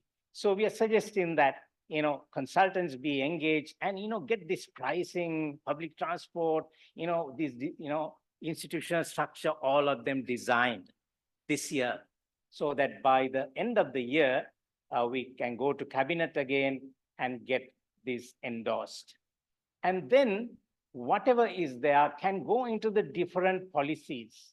Dr. Malavantha was talking about policy clashes or whatever you mentioned, inconsistent. And this is also a problem, because it's not, it's a multi-sectoral, cross-sectoral policy. And we need to ensure land, industries, planning, energy, all blend together. And so the land transport policy needs to be aligned to the EV policy. And hopefully, at least by the 1st of January, we will have a well laid out policy, which will tell us exactly what the tax rates are, what the development plans are, and so on, based on this. Now, the Secretary Transport has a problem in aligning the land trans policy to the EV policy. And I want to just mention, and what I cannot see, how can I mention? I don't know. Yes, so the land transport policy, which has now been sent to the Ministry of Finance, I had a look at it. And it is one of those statements which, like most policies, say what transport should be at the end of the day. All good there. But it is not actually providing what we call policy interventions, policy directives to change the status quo. Now, what I'm telling you today, I'm sure you're saying he's trying to change the course of the ship. And I don't see how we can do this without doing that. So we need a policy that will actually change the direction in which the transport is going in this country. And that can happen through the e-mobility policy. And then when that is fully fledged, nailed down, that can get absorbed into the transport policy. Now, I also did a quick look as to see how much reference there is in the draft land transport policy to electric vehicles. And I was shocked to find there's only one reference which says how to dispose of electric batteries. That's all. So to me, it hasn't really taken that issue head on. In fact, it goes on to say something like, that Sri Lanka's per capita CO2 emission is much below the global standard, and therefore we are okay. And we should go for global green financing. So I just checked with Dr. Sudhir, and he says, green financing gets when you want to bring it down, not because it's already low. So I think we need some corrections here because this is something we need to move with greater amount of clarity. Thank you very much, Mr. Chairman. And so policy driven or ad hoc depends how we will handle it from here on. Thank you.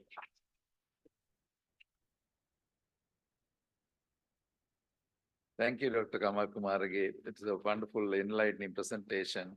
And also it highlighted a few things that on one hand, we need to have a lot more dialogue and a lot more analysis connecting many sectors and many policies. It's very clear. It's very highly connected to energy, highly connected to health, and highly connected to social aspects. So we probably need a bunch of social scientists also in the analytical team and do data analytics so that we can bring a different perspective. So I think it's time for a few questions, and we have some questions already. Thanks, Namali, for compiling this. I think let's open the floor. Yes, sir. Mr. Piazzilla.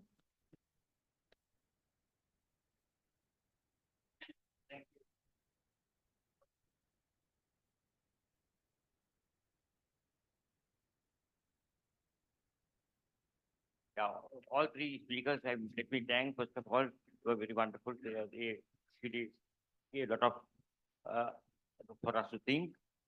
My question is this, now, long years back, maybe up to about 1985 or 90, transport was considered as a service, not as a profit originated thing. Even the depot was considered as a service. But after 1990, they were asked to make profits, or they were asked to reduce the losses. Right. So, with that in mind, how can an industry develop? Now, if for a person coming to Colombo for an industrial work, he had to come from maybe from Ragama, Vayamada, whatever it is. So, we had to spend some money thereby he asked for the higher salary. They with the electricity cost is more, they had to, they had to, their product will be much costlier. So how do we try to balance this out? Thank you. Thank you very much. I think so one of the questions that I think we have to deal with it, that deals with cross subsidies. Because there are certain sectors the government has to maintain, but to do that, when you have these silos thinking in planning, and then when you say every industry and everything has to be self-propelled, it doesn't, I think then it takes away the cross subsidy element. So sustainable consumption and production, ecosystem services, payment for ecosystem services, all those are linked to cross subsidies. Also, the new climate finance is a way of cross subsidizing certain things that are not profitable, so that you could get to the better side, to the low footprint, so that emissions will go down. At the same time, the quality of life will be more adaptable to climate change. So that's a climate justice argument. So what we are missing is the data analytics, as I mentioned earlier, the social scientists and others. There are subjects like that, the ecosystem environment economics, different type of social economics. Those needs to come to this paradigm now. And then those needs to be at our national planning. Because I remember long time ago, national planning had the data analytics capacity. They were able to do what is scenarios. So if somebody comes and say, Kamal goes and say, this is what it's going to be, there should be a way to analyze it and compare it.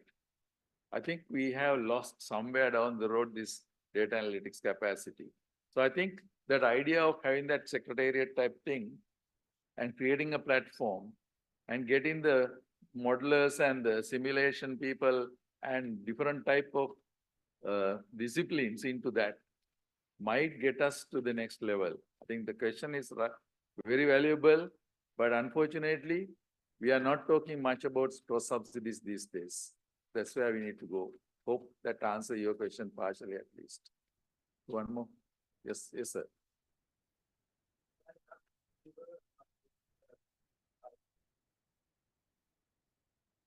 My name is Jiva, work in the electrical sector. Professor Kumarge clearly explained where we were, and although all the countries have improved, and listening to AOT as well, where other countries are working on rail, especially on the railway electrification, bus transportation system and e-mobility. But unfortunately, we are still talking about implementing a policy. Two questions. One is, whilst these policies, we are talking about these policies, although nothing has happened all this time, can't we at least implement the much hyped of Kalani Valley line, some railway electrification in the meantime to get things moving forward? That's one question, because even now cannot have much of confidence of implementation, all these things. And number two, is there anything in these policies to change our bus transportation from its current making bus transportation? We said it's privatized, but actually what we did was making a three-wheeler-like system, providing self-employment. I mean, is there a component in this change of policies to change these things into a sustainable, because it's not rocket science. The whole world is operating super bus systems, but we got nothing. Thank you. Thanks, sir. May I? Sure. Thank you, Sujiva. You're always on the ball. Yeah, so you asked why aren't we proceeding with some of these projects that have been there. They are electrified projects. The Kalani Valley line, not only Kalani Valley, the Colombo Suburban Railway, which is about 100+ kilometers, all good projects, which was stopped for actually financing difficulties. Then there is also the LRT project, which I did not want to speak about, but I think I might, given that you have given me the opportunity. Right now, I think the country needs to be very mindful of how we are borrowing, for what we are borrowing, how effective that borrowing is, and so on. So just to put it in perspective, if you were to borrow for these various projects, including the KB line, the LRT, the Malabar LRT, 16 kilometers, we would borrow $2,222 million. Okay, and 1% of the vehicle users will transfer to that. 1% of the country. It's only about 1 of 10 or 8 corridors. It's a good thing. Now, if you use the same money for the railway lines, we will transfer about 2 to 3% from, because a lot of people will transfer from bus to rail and so on. If you use that money for bus transport, which you came to in your second, that will do about 20%. So that's where I would put my money first, then go to railway, then go to LRT, as I have enough money and the need is there. As for bus transport, your second question, yes, there have been plans to change the business model, the regulatory model, financing model has been done all over the world. 6 years, we have not been able to get it going. Once it was agreed to be financed by MCC, well, you know what happened to that. Government agreed to finance it, then they had the financial issue, and now it's hanging there, waiting for funding, but that is one of them. So the plans are there. I mean, it's just a matter of localizing, contextualizing to us. Many countries have tackled this same question of individual operators, Hong Kong, Singapore, all of them had these systems before, and they have fantastic systems today. So yes, possible within years, not decades. Thanks, Amal. I think that this brings to the requirement of having high level of advocacy supported by science. I think most of the time, I think problem is that in the science community, all these arguments are there. But in the planning community, there's a huge, somewhere down the road, this exchange is not ideal. So now the question is, how do we create this platform that will take these ideas and have different type of communication products to different wavelengths, touching the parliament, touching the national planning, touching the ERD, touching the central bank, because that way, I think probably we can make a little bit of dent. And then the next question I would like to, I'll come to you, sir. Next question, I am going to go to the internet side, and there are a couple of questions I am combining, and Professor Sugatapala, the questions are for you. There are a few things I combine. One, how fast the CEB can orient to this new thinking. That's the number one. Number two, most of the trains are already electric. That's what it says. But they are using certain fuels to generate electric. That's what I understood. So how quickly you could get rid of the fuel and get to the direct electric mode? That's the second question. And the third question is, so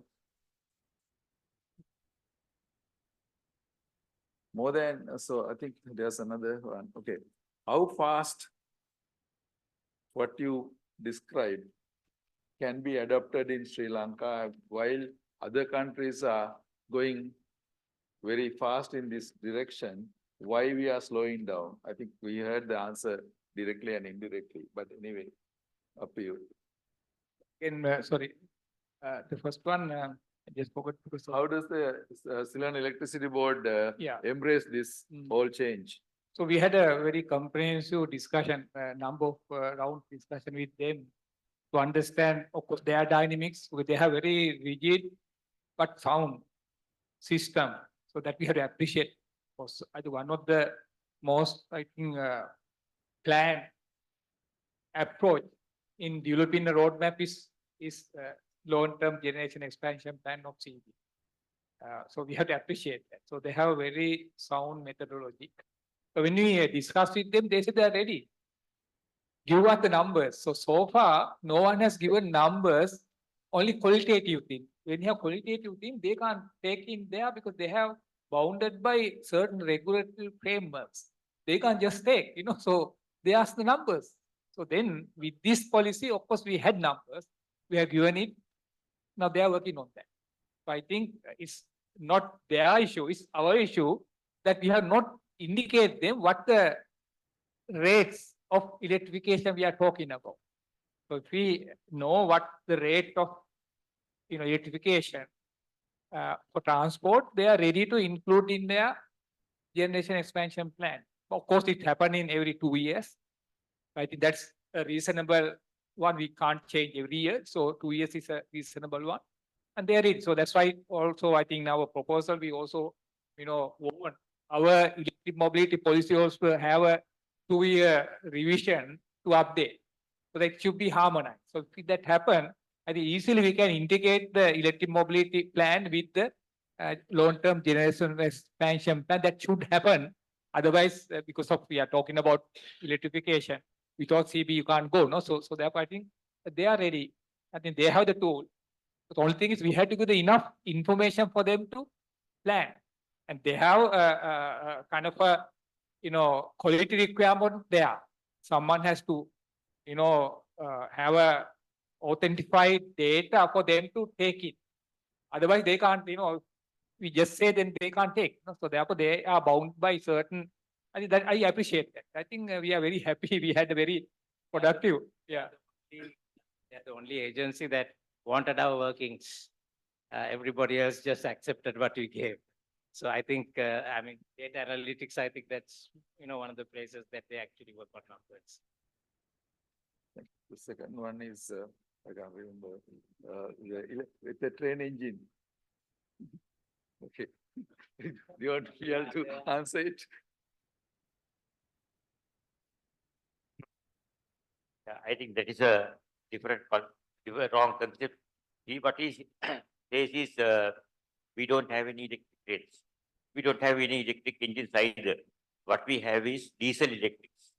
That is, I'm not a mechanical engineer, but I'm a civil engineer. But what I know, the generator works the traction motors. There's a traction motor fixed to all the axles, and the generator gives current to work the traction motors, and that's how the train moves. So generators work by the diesel engine. That's how it's Thank you, Pierre. I think There's one more talking about how fast we can Yeah. adopt in. So now one of the key barrier for Sri Lanka is we are very, I think, weak in technology transfer. What we have is equipment transfer, not the technology transfer, but electric mobility to be operationalized. We have to ensure that we have a technology transfer. So there's a huge problem with us, how to adopt the technology to local context and then accept it. I think therefore we will have a challenges of operationalizing this plan unless we develop our capacity. The data management, the expertise, all are important.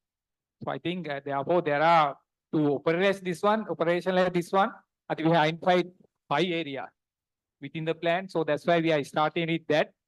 We are hoping that this JEF project can support that activities to establishing 5 technical expert team working for 6 months for 1 year to come up with that basis.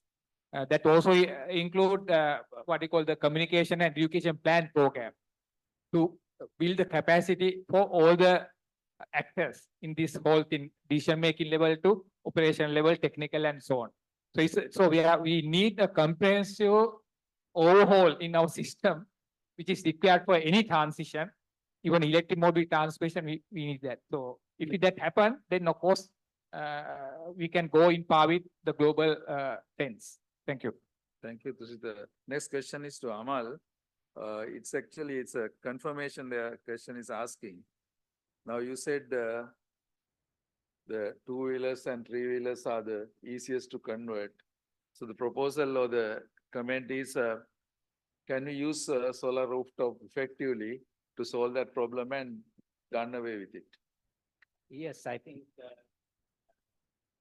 that's one of the, I talked about the industry readiness to do that in terms of technology.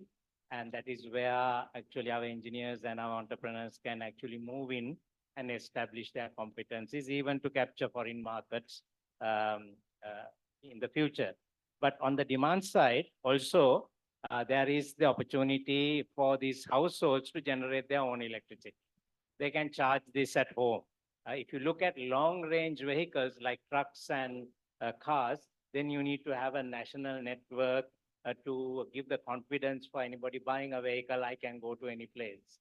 But here, most of these two-wheelers, three-wheelers are short range operations, and they can easily with the home charging devices. So it's actually, you know, all the factors align for that to be picked up first ahead, and it will hopefully even generate the competency of the industry to move to the other more complex vehicle types. Can I just ask Mr. Limie? I think you also mentioned that when you spoke, oh, gone. It's there. All right, I'm- okay. yeah, I'm- Okay. Basically, you said, I remember the path has to be localized in the country. So do you think that Sri Lanka proposal to take two-wheelers, three-wheelers and get to that, to the electric side as quickly as possible is a realistic thing to do? Okay. So what we say in ATO is that we categorize the countries, for example, two-wheeler based countries or LDV based countries. So when we say that if Sri Lanka is categorized as more focused on LDV but a not manufacturing country, so in that sense, I would say that Sri Lanka will probably need to take different paths from an angle of institutional support or political will, or getting the policies implemented or convert them into targets. So probably that would be a way to go, and that is also highlighted in a few of the comments to which I agree. Okay, one follow-up question. If you set up that secretariat in the house hosted by this Ministry of Transport, funded initially by a Global Environment Facility Project, would you be willing to provide certain technical support and be part of it? The ATO? Definitely. That is the ambition of ATO to help the stakeholders and have more country consultations as much as possible. So definitely that is possible. Thank you. Thank you very much. Thanks for joining us today. And My probably pleasure. that's the last question for you as well. So I'm going to come back to the main session here. Thank you very much, sir, for waiting your turn. Okay. I hope Dr. Mallavarachi would remember my writing to him in 2011 about highway solarization, right? So actually my question today is that we are in a world where the temperatures are very high up. We always complain about warming, global warming. And if you look at the global surfaces which absorb the most amount of solar radiation, it will be the highways. It absorbs about 90% of the solar radiation. There's about 200 billion square meters of road surfaces in the world. And what I was suggesting then, and what I would suggest today, is that why don't we do what I call highway solarization on the roadways? We lay solar panels about 5.5 meters above the bottom, and then put solar panels. If we do that on the roadways in Sri Lanka, we will have enough electricity for all our utilization purposes. So I have been writing to many people. I have been proposing to Mr. Ranil government. It was taken at the cabinet subcommittee, but it was never went through. But today it is different. Why? because we are complaining about this increased temperature. We have absolutely no other solution today excepting for highway solarization. You know what Dr. James Hansen of of NASA is suggesting? He is suggesting that we put sulfur dust into the atmosphere and prevent solar radiation coming to the territory within +15 north and 15 south, and prevent solar radiation coming to people like us. That's what they are going to do. It is in the Thank you. web and you can Thank you see all very much. those. sir. This is my suggestion that we do highway solarization, we use it, we solve both the problems at the same time. Thank you. All right, thank you so much for the observation and the comment. Any other questions, please? Adisha and then back.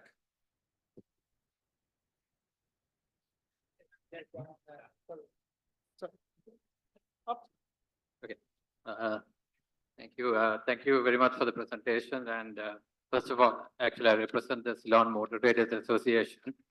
And I'd like to state that we fully support the EV plan presented by Dr. Sugatapala and Professor Amal Kumarage in December. But the cabinet, of course, we believe has in 2021 taken a decision to go towards EV from that time onwards. Now, if I just mention about what Professor Amal said about the number of vehicles which flooded into the country, it took 100 years for Sri Lanka to get 4 million vehicles onto the road. And the last decade, another 4 million came, mainly due to the ad hoc policies and policy changes. In 2017, the outflow for vehicle imports was about around 800 million US dollars. 2000 and the next year, due to policy change, it doubled to 1.5 billion.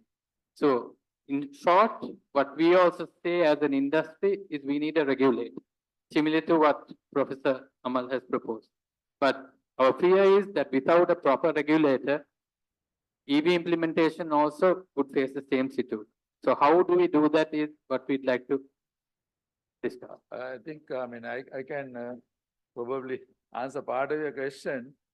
We have this mania of putting the burden on regulators, but it's not the regulator the problem. Regulator is the lack of information to make a decision, right? So you can have regulators for each and every thing that we do, but unless the regulator has the right kind of information, what can the regulator do? I think we are on the right path, as Amal mentioned. We can get that secretariat type of thing. We can start with e-mobility, but it can proliferate to the other sectors as well. Water is one of the critical ones right now, especially when you are talking about the pump storage. Now we are modifying the landscape, and then the moment you start recycling water in the pump storage, what happened to the irrigation, drinking water, and then associated the disaster risk reduction, dam safety. Now, imagine to put all that into one perspective and analyze. Same like the e-mobility. That's where we need all the scientists, the practitioners, scientists from different disciplines coming together and providing inputs. So I think in Sri Lanka, we need to have that more and more. I think the secretary is here so that we can start. We had it actually in the Air Resource Management Center in early 2000. I think we got the multi-stakeholder groups sitting every other week, doing the air quality work. That's how we got the emission testing, low sulfur diesel, many more things configured. I think we need to go back or more now. So thank you so much for the question. It's very valid, but we need to have the right kind of data analysis before we put regulators. Thank you. Addition? Yeah, my question is actually, I think Dr. Kumarage mentioned about the two-wheelers and three-wheelers being electrified. I think on the first mile and last mile, it could be a solution. But when we take not on the passenger side, but on the cargo side, on the especially on the food agro-food value chains, I think there's probably many people use the demo bartas. So are there in terms of not only the passenger aspect, but in terms of from farm gate to markets and farm gate to maybe rail, what are the economic solutions in terms of electrifying cargo. Yes, so the heavy vehicles, whether they are buses or trucks, are still very expensive. And, we are not really sure whether they'll go battery, whether they'll go hydrogen and things like that. So I think should not jump the gun with those things. We have to wait till, the world decides on that and things like that. But in terms of the smaller vehicles, like the first and the last mile, those vehicles definitely can be, looked at for conversion there. And when I talked about two-wheelers and three-wheelers, that doesn't mean the other vehicles should not be. Certainly they should be encouraged. Pricing structure must be there. But in terms of stopping non-electric vehicles from being registered, I think we need to start with those two because we have the local capacity to do that. In terms of charakas, if I may add to what Dr. Ananda said, I think if we get the pricing right, the taxes right, and if we are giving any subsidies right, if we get that right, I think we really don't need any other regulator, mostly only for standards and things. So I think sometimes this regulator may become more of a problem than actually a solution. So I would go more for making sure that the market works best, that people have the right information and the pricing is what's good for the country. Thank you, Amal. I think, okay, two more questions, sir. Go ahead, sir. Rakshan from the University of Moratuwa. So I just wanted to ask Professor Maragi and Dr. Sugatapala, when working in transportation related projects, one of the main things that I have come across is, especially when working with ministries or government authorities, people who are in policy making places, I see that certain people who make these policies, especially when it comes to transportation, are not aware of the subject. So therefore, even when academics or we try to have a fruitful conversation with them, we feel that their level of knowledge is not enough in terms of coming up with fruitful outcomes which would help the local transportation community. So I ask the comment from both the dignitaries on that.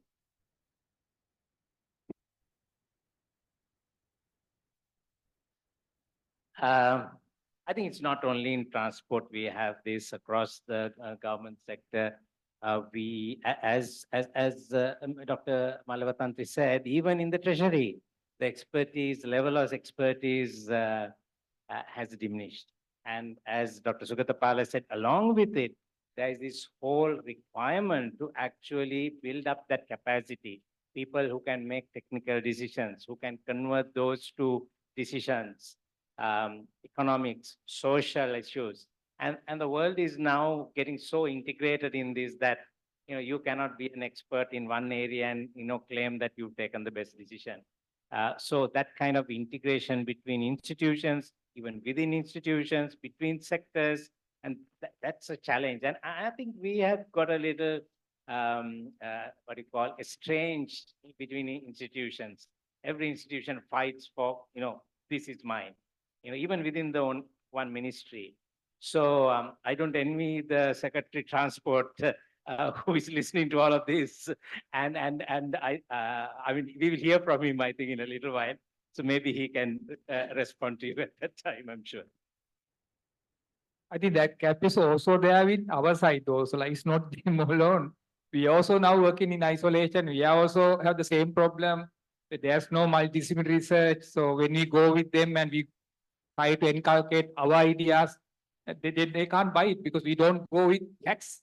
We just want what we need, so that's also, I think, there. So it's a social, of course, all the segment, academia, everything is responsible for that. It's not just the ministries, I think we have our side also, that gap is there because we don't go with a sound, comprehensive solution. They can't buy it. Thank you. I think we are to the last question now. Please go ahead. I'm Tisreenagi. Question to Dr. Sugatapala. Actually, sir, we are now talking about Sri Lanka is having a lot of solar energy. So recently we were talking about the green hydrogen implementation and, like how we can use it some countries like Nepal and India, already we heard that they are going to use it. And Professor Kumar mentioned that we can, use this electricity demand and supply what is available for electrical vehicles, private vehicles, and kind of things. But the mass requirement for the railways and the buses, based on the, I know that green hydrogen, it's mobility and transport is very difficult. So storage capacity is very, very difficult. And how we can use that, but is it viable to Sri Lanka that we can use that for mass transport like railways and buses? How we can do that one if that is realistic? So now basically I said the technology is evolving. So therefore, you see the heavy duty vehicles and even, those type of, even for example, the ships and, aeroplanes and so on. Those are the last kind of a, indication of electric thing. So that's why we start with the small vehicles or conversion type of thing. So we are not ready, in fact, as a country, I'd say like the technology is not ready to be adopted to local context. So therefore there are gaps there. But of course, there's a roadmap we are looking at. So hydrogen, for example, again, is a long shot, it's not just there, but only thing there's opportunity. Basically, we have a renewable energy. We can use that one to probably, have a carbon trading or whatever, and then earn money to support the other aspect, the cost, benefits and so on. So, so therefore, although now here we are looking at, for example, in transport, of course, we are talking about the ASI approach. It's not electric mobility we are talking about. The number one is the avoider. Without the best vehicle is not to have a vehicle. So there's not the electric vehicle, so likewise, so we are then promoting sometime like we had a case where whether we are buying electric bus or modern we can buy 5 maybe modern diesel buses than 1 electric bus. So which one are going to buy? Probably we'll promote 5 modern efficient diesel bus, that can cater maybe 5 times more people than having 1 electric bus. So there's a very complex topic we are talking about. But one of the challenges is the technology readiness and the costing and so on. Unless we have fair, estimation of those facts in figures and so on, you can't make a decision there. So I think that's basically there. So we don't have a single answer for your question. But then definitely the heavy vehicles will be the last, option for electrification. Even electric bike, bike means push bike and so on. So those may be the most viable option to be considered. Non-motor transport, that should come in. Those aspects have to be improved, not just electric, systems. So that's why even when you talk about the large buses and so on, we need a large infrastructure for charging. But we have 2-wheeler, 3-wheeler, as per Samal indicated, we can charge at the home, so therefore you have to look at that aspect. So therefore our capacity to absorb this electric mobility is a unique case. So therefore we have to look at our case and then identify the best. So I think the heavy vehicles will be the last thing. Thanks. I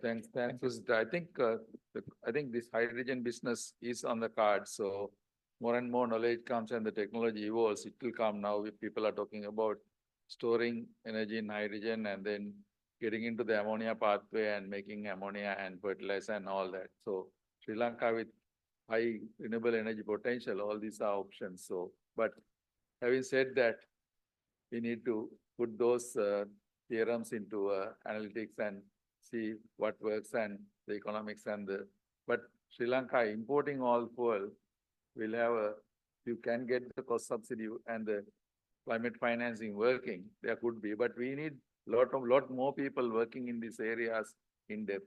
So with that, I think I'm going to thank every one of you for listening and asking all the questions. Specifically, Mr. Parakrama Jayasinghe, Engineer Sherif Dean, Mr. Nalin Madigaspe, and also Dr. S.D. Devasurendra asked questions from the internet side, and we compile all these things summarize into few questions. Hope you're okay. And thanks again for everybody here. Back to you, madam. And also my colleague panelists.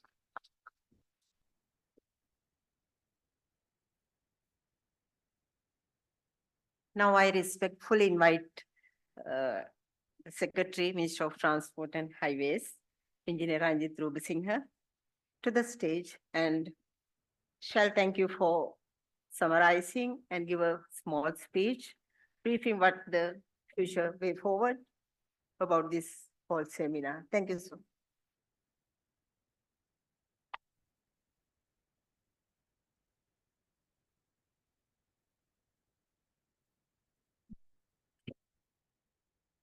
Good afternoon, eminent professional panelists and the President IESL and all the distinguished members or the participants for the seminar. And first of all, thank you so much for inviting me for this wonderful session. And I'm sorry I came a little late, probably 21 minutes. I was actually thinking a bit about it, and I usually apologize for my delays, but when I start thinking, the most of, I think some and the most of the responsible individuals for my delays are here in this room. So I decided not to apologize. So if we have planned our networks, road network, right? If we have done planning our transport network, right? I should have been here on time. So I actually just wanted to bring that into light, not because of anything, but I understood during my short tenure in this particular position, we are actually, I mean, we mean everybody, including the government, set up the private sector and academia and also the policy makers. We are very good in actually discussing why we should do things, rather how we do things. I am spending most of my time in the ministry discussing and evaluating why we should do things rather than how we should do things. So this is where we are today. I mean, I know I'm the youngest into this sector. I just entered my tenure or my life in transport sector is just 4 months. But I spent little time to read, and I realized the rail technology came to Sri Lanka in 1855, whereas Japan got in 1872, the 17 years later. And I think the reason where we are today is simply because of the very same reason that I wanted to highlight. And I'm just taking rail as an example. It's a classic example for entire transport industry or the sector of Sri Lanka. We had almost 85% of share in the logistics mobility at the beginning or at the or even 1950s, whereas we have less than 1% today. We are just shifting 6% of passengers in rail, whereas we had more than 50 at one particular point. So what we see up to now is not so interesting, or like the history is not actually giving convincing evidence for us that we are moving towards right direction. So as the panel very rightly said, we need intervention to this sector. Because I see like throughout, we have a system which was grown or which has been growing by the system itself without adequate intervention to it. So we need drastic interventions. We need drastic policy decisions. We need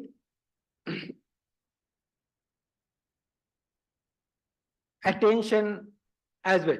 So I'm very glad that IESL and the professionals in those who actually really need to raise their voice is raising their voice and trying to intervene in many different ways.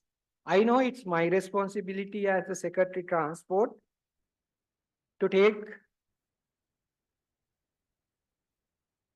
everything basically coming out, comprehend right, and bring it to the right forums for the approval and the execution. So with that, of course, I'm glad that Professor Kumar highlighted the situation that I am in. As you very rightly said, before I came here, I already confused with so many things, but I hope like you added little more things for me to be little more confused. So, I mean, I can't say like it's bad. I mean, if you are properly confused, that will create an opportunity to innovate as well. So I'm very thankful to the panel and also speakers to actually giving me that opportunity. So I know when I started in January this year, I actually understood that digitalization and decarbonizing is priority in transport sector anywhere in the world, not only Sri Lanka. So I was trying to understand how we can actually customize or bring it into local context, how we can actually introduce decarbonizing and digitalizing into this sector. One thing I'm glad that we all agree that we need real intervention and also planning, which is not the planning in the transport sector itself, but it's a multi-sectorial planning required to bring the transport sector right. I myself, as the Secretary Transport, can't do anything in present context. I can actually highlight the requirements of the transport sector, but without having a comprehensive, combined approach to restructure this entire sectors, all the sectors, I don't think that we can find a short path to make the transport sector right. So we actually wanted, we have to start somewhere.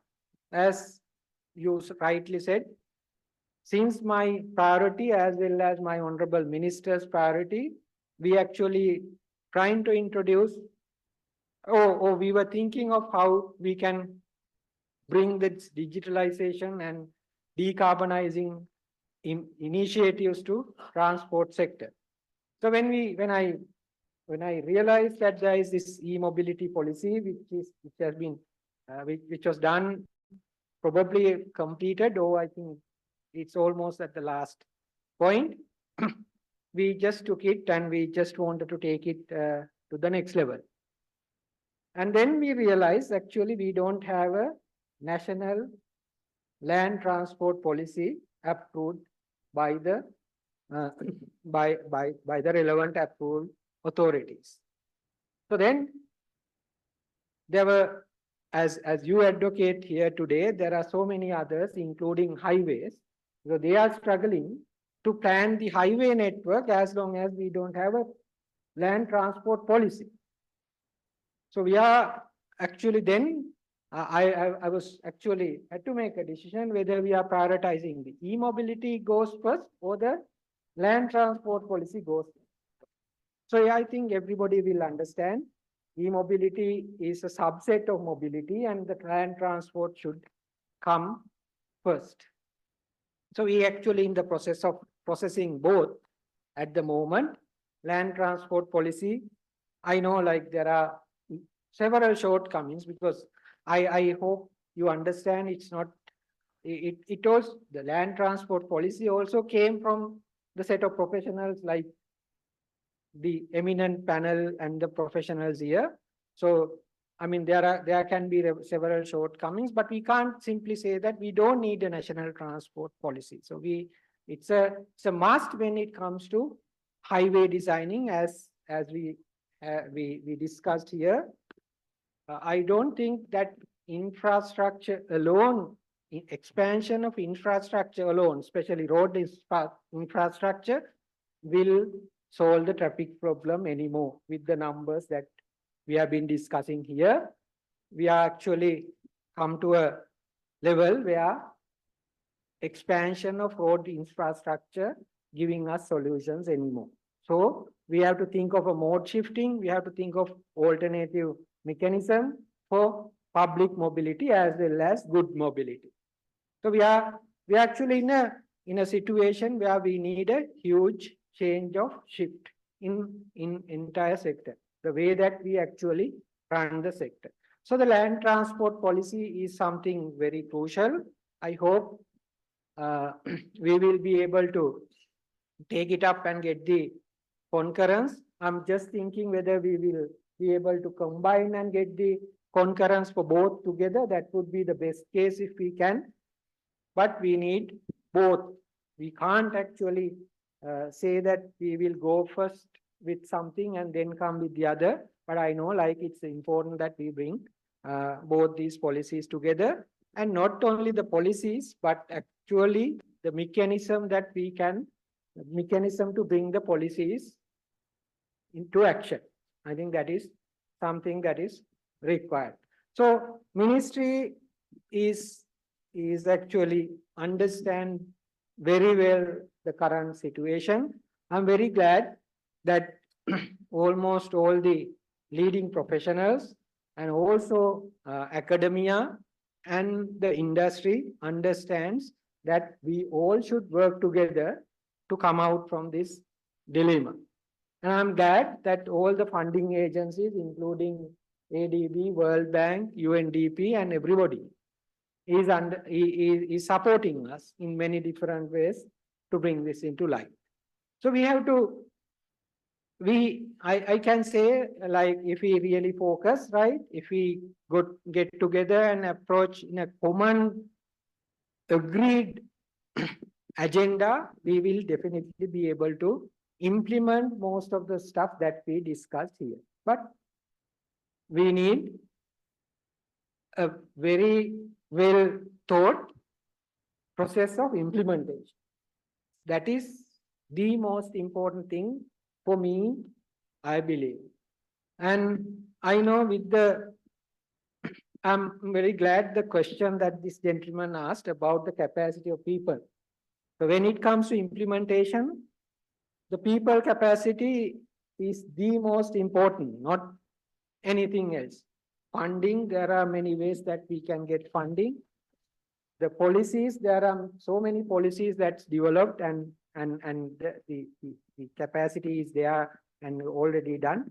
But as you rightly said, the bigger issue is the people capacity of the implementing agencies, including the ministry and everywhere. I think, as the professor rightly said, I think that's a problem of the country at the moment, not in one particular sector. So we have to be very careful about it. Who is going to implement this? Are we actually implementing things efficiently? Are we actually implementing what we really need to implement? So these are the challenges that ministry is facing at the moment. And I hope with the support of the places like IESL, real stakeholders and the people, those who are responsible, will come join hands together with the ministry and the government to do those changes.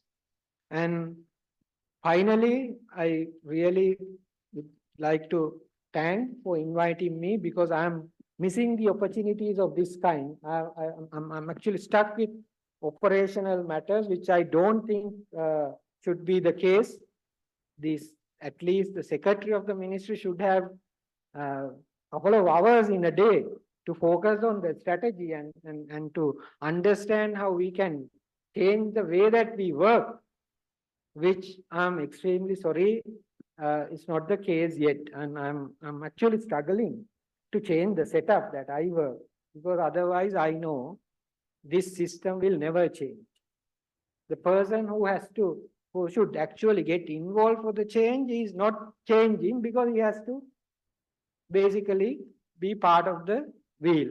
So I'm really thankful for the IESL and also those who have organized this session for inviting me. And I will tell you that if you give me opportunity, I will not miss to be part of the future events as well. Thank you so much.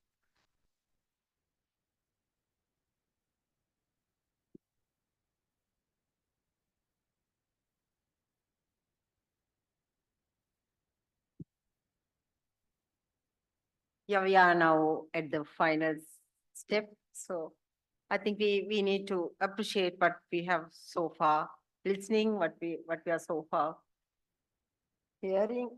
And I think it's time for us to appreciate what our moderator, the speakers, and the guest of honor so contributed to us in this seminar. So I invite Engineer Priyal Silva, past president and the chairman of the National Transport Sector Committee, and Professor Ranjit Disanayake to the stage to present the token of appreciations to our esteemed resource persons. Yeah. First appreciation is to the Secretary, Minister of Transport and Highways, Engineer Ranjit Rubasinghe.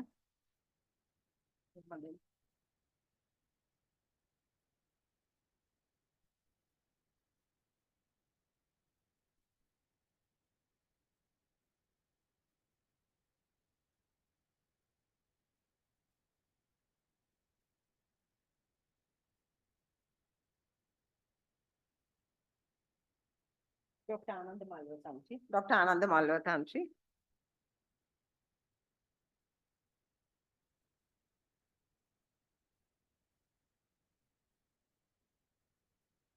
Dr.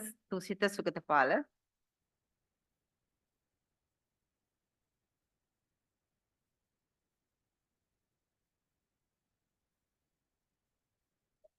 Mr. Edward Limaye, you are online.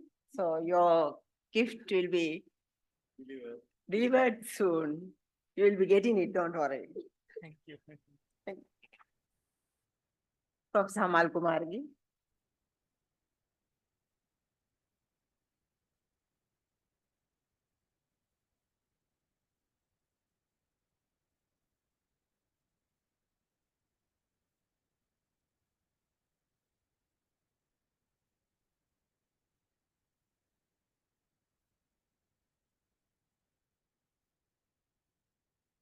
I think now the most difficult part for me because I think it's the first time I am getting this sort of thanking note I have to deliver because it's esteemed resource persons and so many important. Please bear with me if I do some mistake because it's simply I have noted something to say.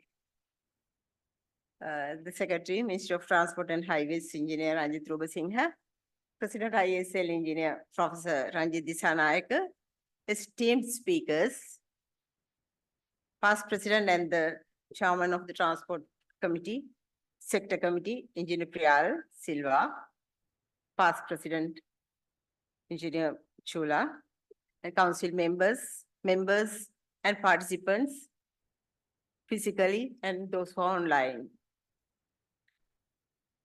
On behalf of the Transport Sector Committee of the IESL, I take pride in delivering this vote of thanks in front of you, the prestige, esteemed resource persons and the participants. Today, our experts here from various disciplines, you have explored the challenges and opportunities that would come with this introduction of electric vehicles and e-mobility in Sri Lanka, while eyeing and examining local and international know-how, including from our neighboring country, as well as from the Asian countries, how they have pursued challenges and related development by introducing electric vehicles. Our Secretary to the Minister of Transport and Highways, Ranjit Rubasinghe, I would like to extend my sincere gratitude for accepting our invitation and raising the occasion. As you said, you very correctly said, you are late here 21 minutes and you gave the responsibility, the people, the authorities who are well within that, who deserves that. So I think that's the first impression you gave. And as said, multi-sectional disciplines have to correct if transport sector has to be correct. And also if highways to be corrected, the same principle applies. So you are there, so you have to think and you can explore what you have done, extracted from within this short period, within 4 months. So I think your insights and thoughts with the funding, policies and resources, all things we have to take it together. And I think we are very proud. We are very proud to say that. Yeah, Secretary is thinking that too, so it's very easy for us to go with that. So I think with that, I will not take much things.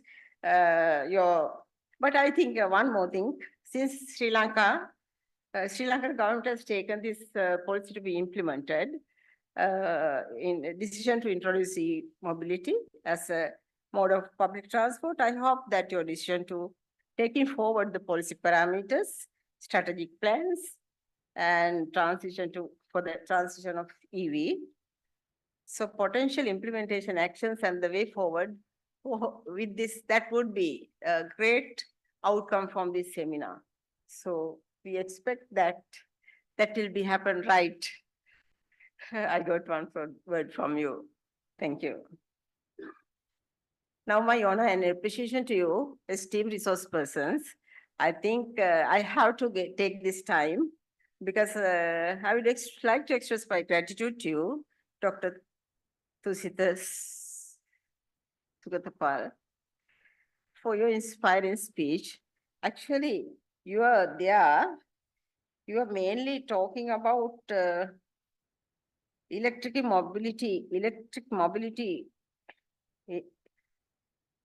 in local aspects and highlighted some of, sustainability development with the 2048 and something like some low carbon economy with a sustainable transport system, global targets of fuel economy, carbon emission reduction in 2035 up to 2050, zero carbon, like Sweden, zero accident-free country.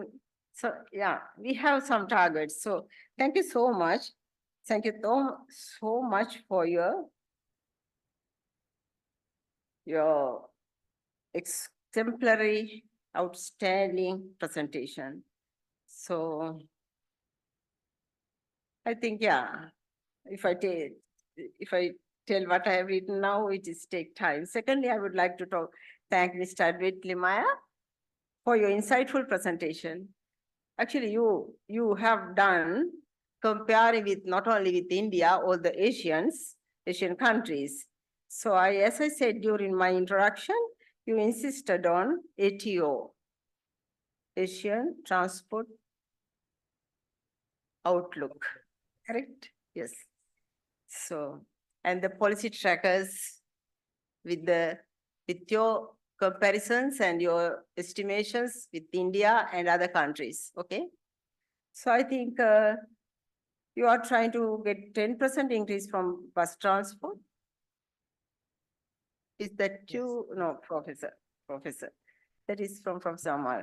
So thank you so much for your inspiring speech and the presentation. I think if it is more towards India and Sri Lanka, we are neighboring countries, so I think it will be very much applicable. So as you promised, we are awaiting your assistance and support in future endeavors, in our future activities.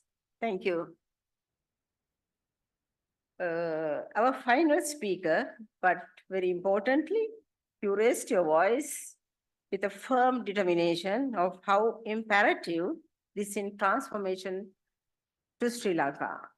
Professor Amal Kumar again, your outstanding presentation with actually your desire was to 10% increase in bus transport. I got our people to increase from that one item, and transport policy Christians also support low carbon. You also supported the low carbon scenario. So what you said was actually with a clear figures analysis, you showed us with cost variation depending on fuel costs and how it comes to electric utilities, electric vehicles. So I think it's a comprehensive thing that I cannot give, but you insisted it very well. So thank you so much for your presentation, Professor Amal. And I cannot skip without making a small note on your input to the Transport Sector Committee, which is also very much commendable. So with that, I would like to thank the other speakers who gave the support from the audience physically and gave questions from online participants. Thank you so much what you have added for this presentation. Our moderator, Dr. Ananda Malotantri, I cannot forget you because you did overall balancing of the seminar with the presenters, speakers, as well as blending with our participants' questions. So you managed half of that. So thank you so much. And this is first experience for me to have a moderator like this because this is the first time. Thank you so much. Professor Anjit, President, thank you for your guidance and assistance throughout. So, and your presence here with all the busy schedules. Thank you. Yeah. I think with that, I will thank our audience, and I hope I have covered everyone.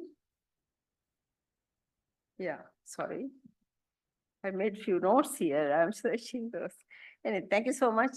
And our past presidents. And actually, if I think about our Transport Sector Committee, we have taken this opportunity because of our chairman, Engineer Priyal, your leadership, and you have made this event very successful with a very short period. So thank you so much for that. And our committee, I thank you. And also Chula, your past president, and the council members, your strength, your participation, and your support, we are very much appreciated. And the IT committee, IT department of ISL, and for the publicity section, especially Chamila, including. So thank you, everyone, those who gave us single support with words and all. Thank you so much for all this support given to make this event a success. I hope I didn't miss anyone. If I missed, it's not purposely. So thanks everyone, and have a safe journey back home. Good night. Thank you.